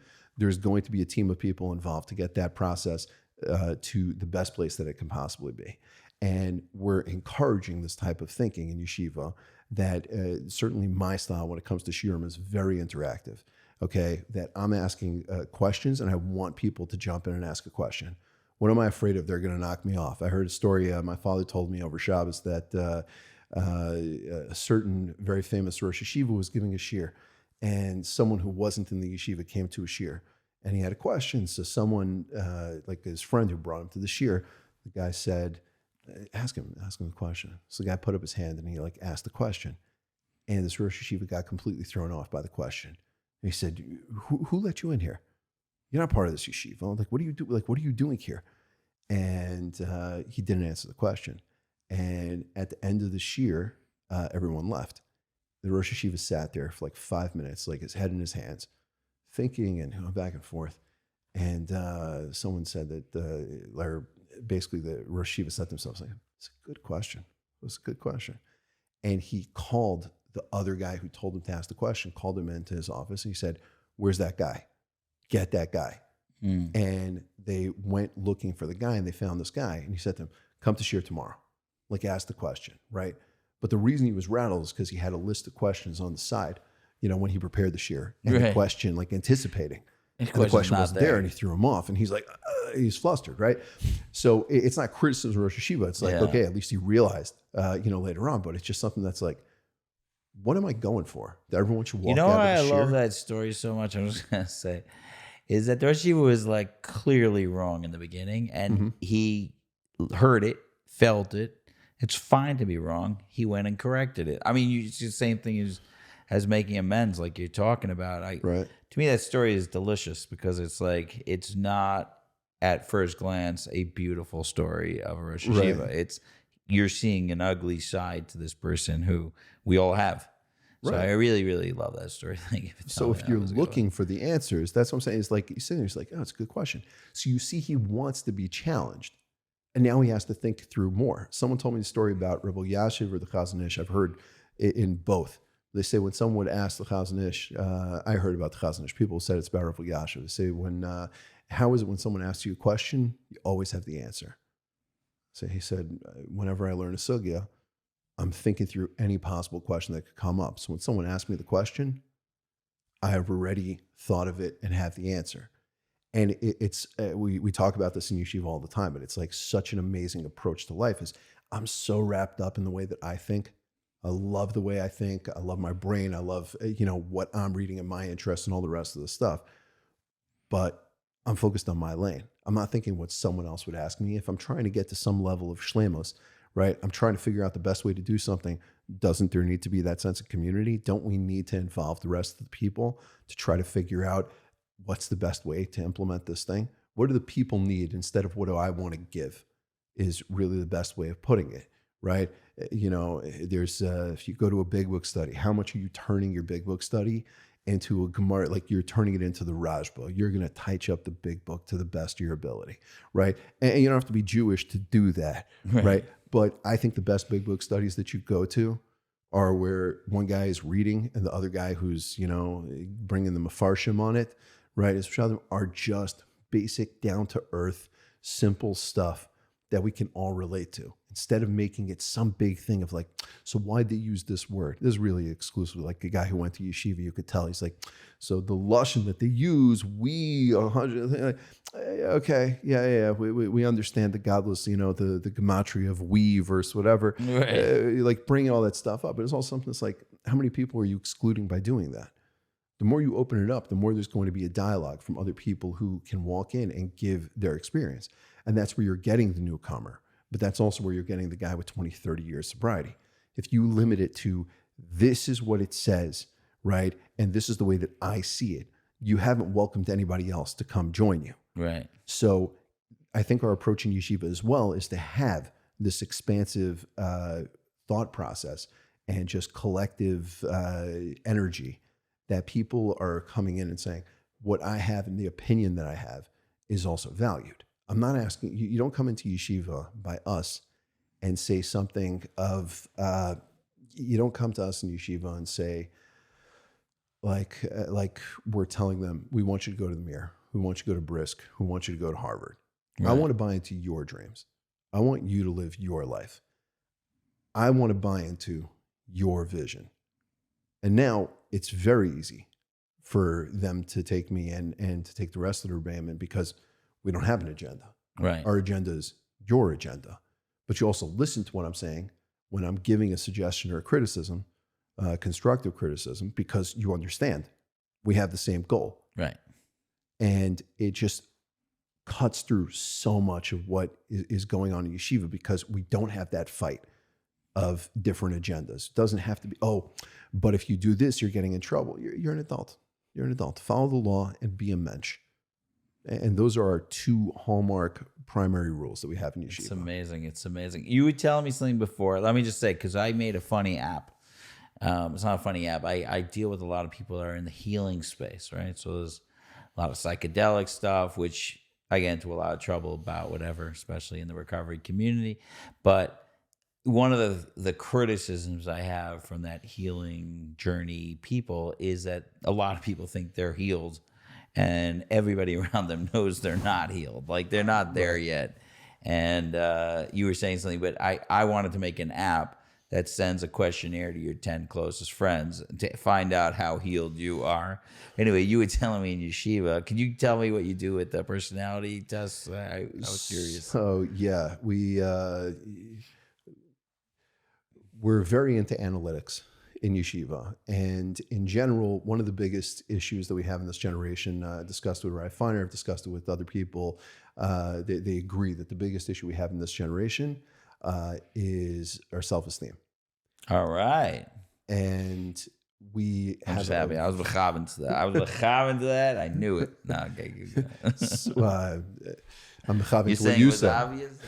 I don't think so. It's something that we tend to ignore on a large scale. Tversky said, I saw him say it when he had 50 books. He said, I wrote 50 books and it's all about self-esteem. Right. I'm really only about one topic. Yeah. He said this when he had a few months before he died. He said he was publishing his 89th book. Sound like 1 year for every one book for every year of his life. Oh, cool. And he said it's the same book, just 50 different titles and 89 different ways that it's written. Yeah. We all have this issue, and I think it all comes back to identity and community. It's like that balance of those two things, the primary topics, I guess, that we're covering here or discussing.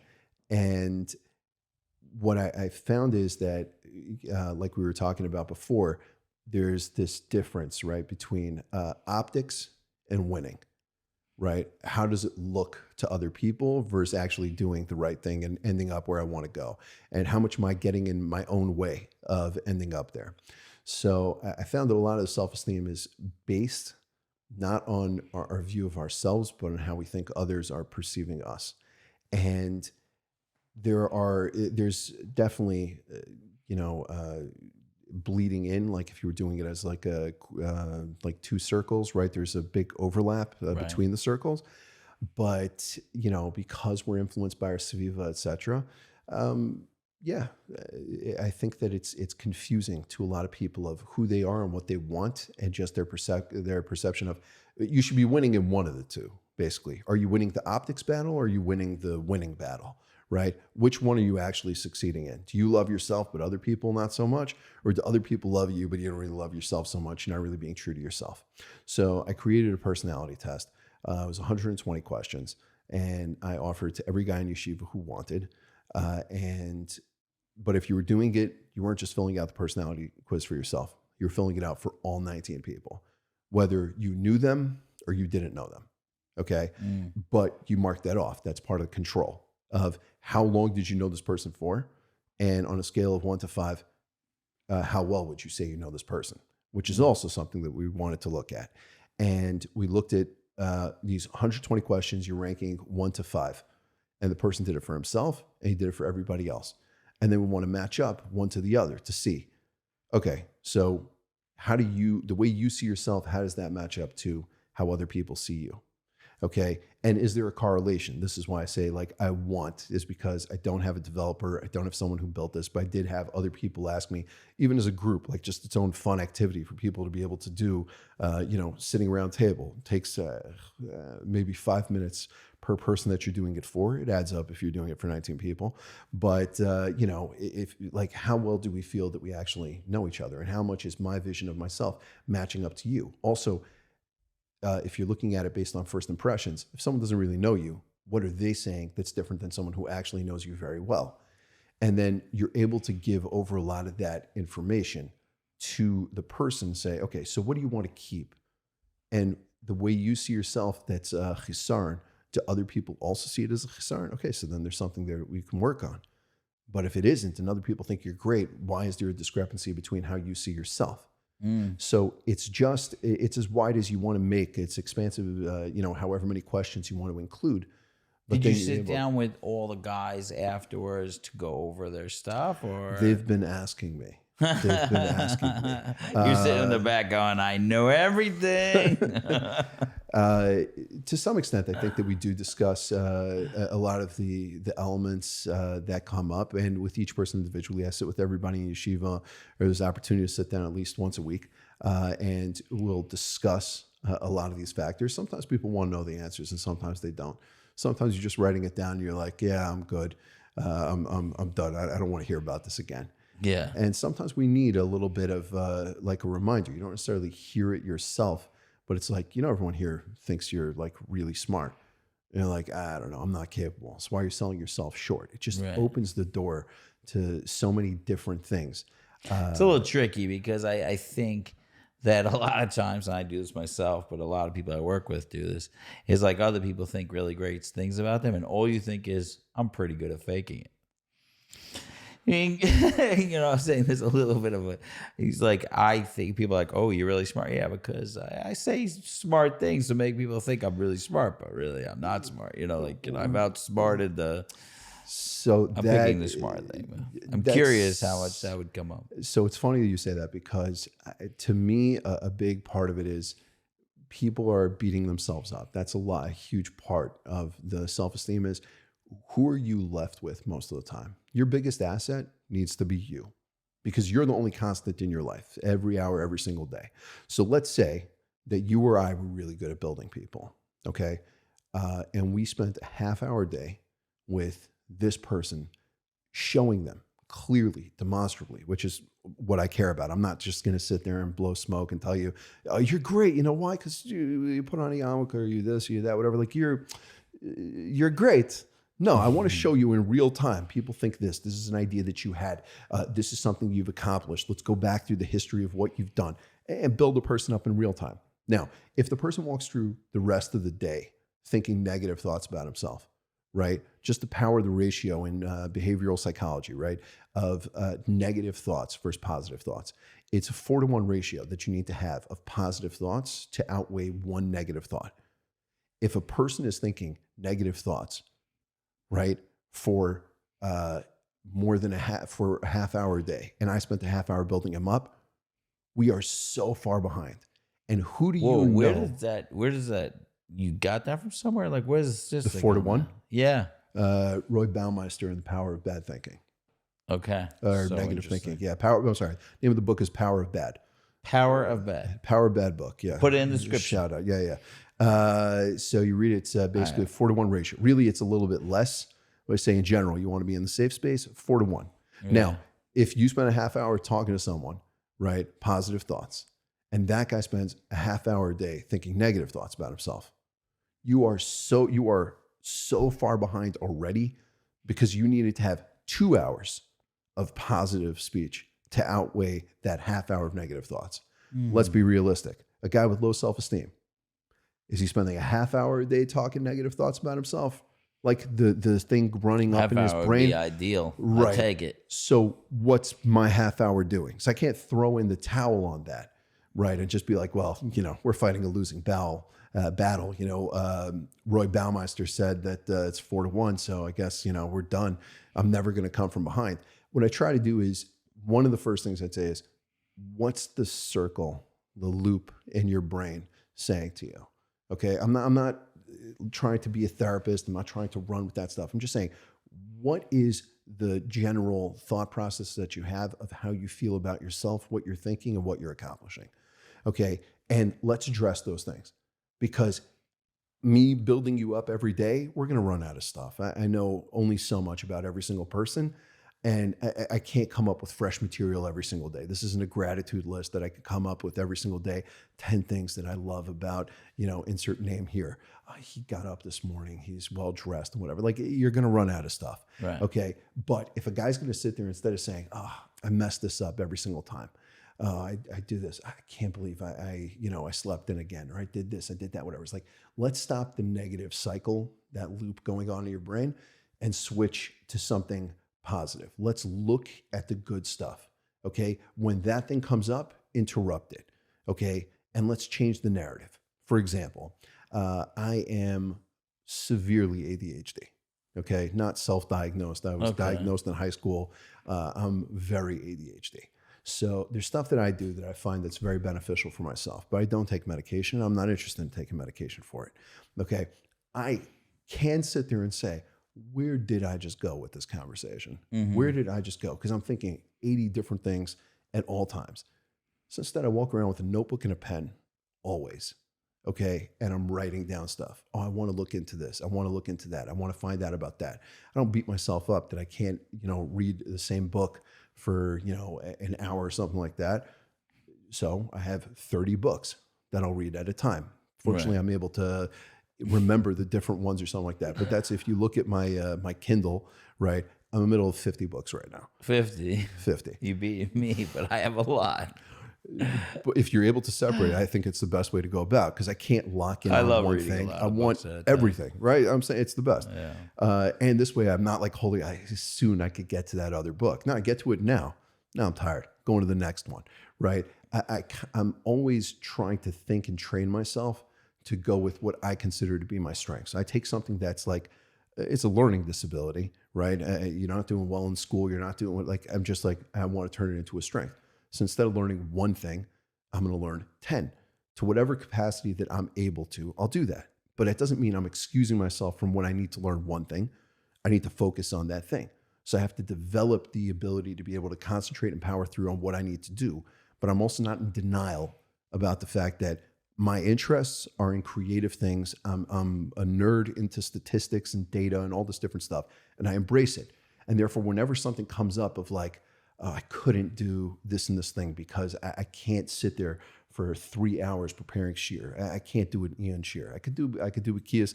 Ian, there's no way I could sit there through the insane preparation that it would take. Someone has to do hachana, and then you have to give the hour-long the big Ian shiur. And I don't know how many hours it would take, because I just can't do it. I know I can't do it from the get-go. Right. So a lot of things I'd like to do, that's not on that list. Instead of beating myself up, I'm sitting here saying, yeah, but look at the rest of the stuff that I did do today. Look at the things that I learned today and review it and appreciate it. And you're sharing this with the talmid. I mean, you're sharing this with your students so they know they could take this. I mean, how much of self-disclosure you're having with these talmidim while you're doing this? As much as I can. It's not about, I need to show them from themselves. It's about building the individual. My primary influences when it comes to yeshiva is Sh'or Yoshuv and Rav Shlomo Freifeld. Right. Rav Shlomo was built all about building a person. Rav Shlomo died when I was 4 years old. Right. But I'm close with many of his talmidim, and I'm very close with his grandson, Rabbi Shmuel Halpern. And we talk through things. Shmuel Halpern. My boy. So we were in school together. I love Shmuel, baby. That's a shout out. And Naftali Tzvi was in my class. Shmuel was in the higher class. Wow, he's Nate now. Nate, yeah. No, I've seen him around. I know Rabbi Halpern, the family. You're reminding me of my childhood. So all those people who went to Sh'or Yoshuv, just the clear thinking that they have. Rav Shlomo was about building the individual. And what Shmuel told me, I think over the summer, I saw him. I think he went to Eretz Yisrael and I came to America, so I missed him. But I'm hoping he's going to be back and I'll be able to see him. But he said to me how one morning Rav Shlomo walked into the Beis Medrash and Shacharis, he saw some guy wearing a T-shirt graphic T-shirt, band T-shirt, whatever it was. Shlomo walked over to the guy and he said to him, this isn't appropriate for davening. But there were many other people who'd go to yeshiva and the same thing or not, Right. or worse, right? Yeah. And he wouldn't say anything to them. He said, this is something that people are missing about Shlomo. I'm sorry if I'm misquoting what he said, but he said, it wasn't just about the love. It was about the standard. And people feel that standard that's coming up. The way that, like, he's holding me to a certain standard. That's what he's expecting. So I created some terms for this because I think a big issue that we have these days is the concept of acceptance. People just feel rejected. He's not accepting me, whatever. So I break it into 3 categories. Okay. It's the same idea. It's just, let's put labels on it because that makes it easier. Okay. There's approval, there's acceptance, and there's rejection. We're confusing the lack of approval, right, as this lack of acceptance. That's different. I can accept that someone's doing something. Doesn't mean that I'm approving of it. Oh, this is a great thing that you're doing. But okay, that's what you're doing. We're thinking that rejection is the acceptance side of things, right? And it's like, oh, they won't let me do this and this thing. Yeah, it's not your level, right? How much more are you able to do? I'm holding you to a higher standard. Approval is what everyone's looking for, but you're not always going to get it, right? Whether it's your drinking, whether it's your smoking, whether it's your behavior, your language, your this, your that, your whatever.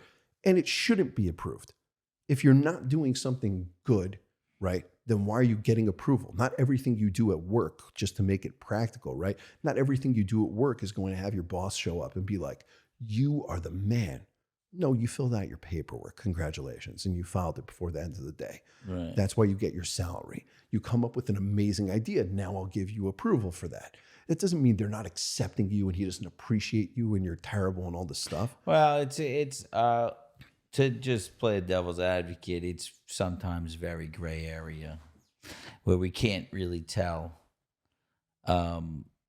whether we're being rejected or, because I'll give you, I'm dealing with this all the time with teenagers that parents are like constantly like, I don't want to tell them, I basically don't want to tell them I love them when they're doing bad things because then they're going to think I'm approving.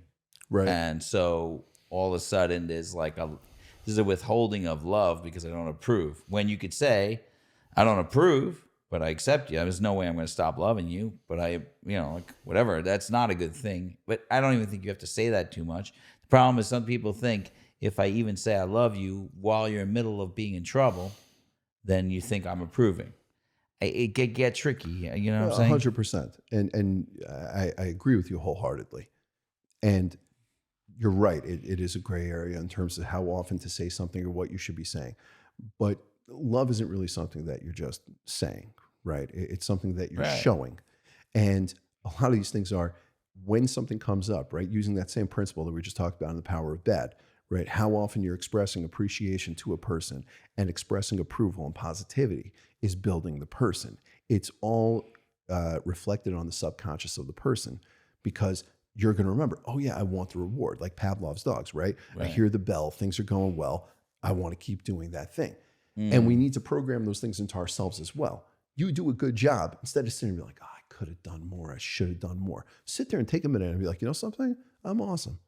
I did a good job. Right. We don't take, where's that moment in the day? By the way, Chazal have this thing. This isn't like a foreign concept. This has been around for a very, very long time. It's called cheshbon hanefesh, right? You're supposed to sit there and take, and in AA, right? Your daily inventory. Right. It's not supposed to sit there, where did I mess up? What did I do good, right? Where was I kind, right? This sponsor of mine told me, like, where was I kind today? What did I do that was good? How did I help other people, right? What are the things I did today that was good, that I enjoyed, that I loved, that increased my emotional bandwidth in a positive direction? It's amazing.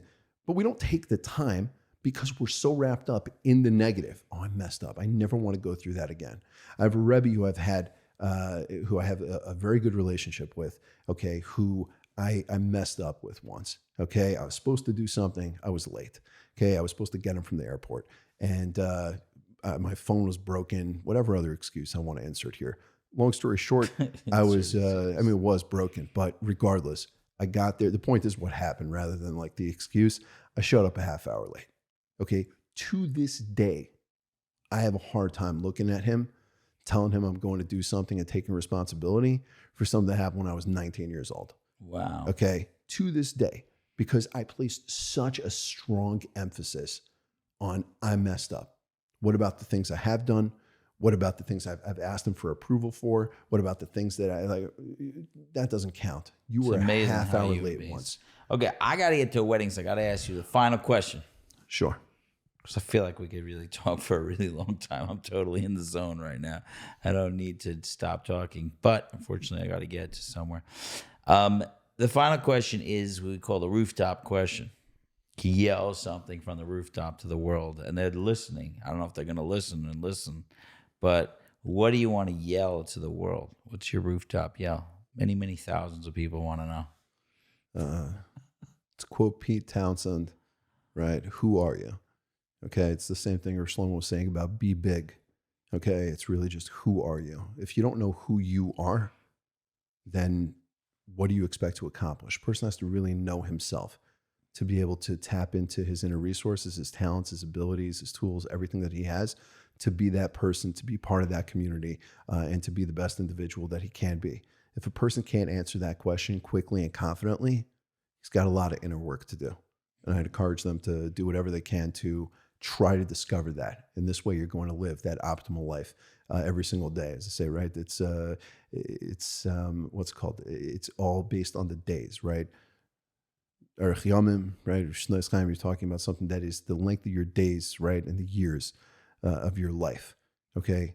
So what's the idea of you just say life, right? Saying everything goes based on the day. What's the maxim they say about working, right? If you love what you do, you never work a day in your life, right? So everything about what you're doing completely today. Disagree with that. Well, I didn't say it. I was just making a point. If you're doing something good, right, today, you want to repeat it the next day. It's all about one day at a time. Yeah. What am I doing today? And that gives you a path moving forward. Judaism isn't just looking at the totality of things, saying it's a life. It's today leads to a life. There are other pshatim, there's other ways of looking at it. But for the most part, if you know who you are, you know what you're doing today. Right? So many people are confused. What's going to be when I'm an adult? I'm going to know what to do. I'm going to know this. I'm going to have the answers. I'm the parent. I have that 1 month old, everything we talked about beforehand, right? If you know who you are today, you know what you're supposed to do. It doesn't mean it's going to be the best day, but it's going to be the most impactful, meaningful day that today could possibly be. And that's what it's all about. Let's get to work on finding out who we are so we don't have any illusions, right? It's just about the Yeshiva Das of what I'm supposed to do today. Discover who you are. That's what I'd yell from the rooftop. Thank you. That was awesome.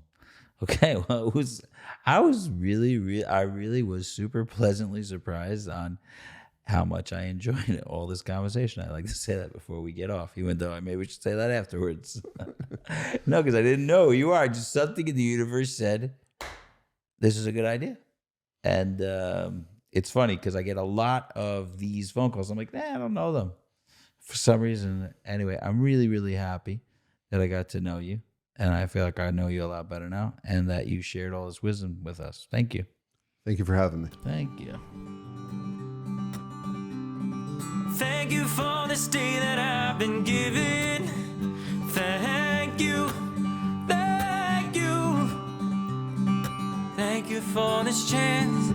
Thank you for this chance to live anew.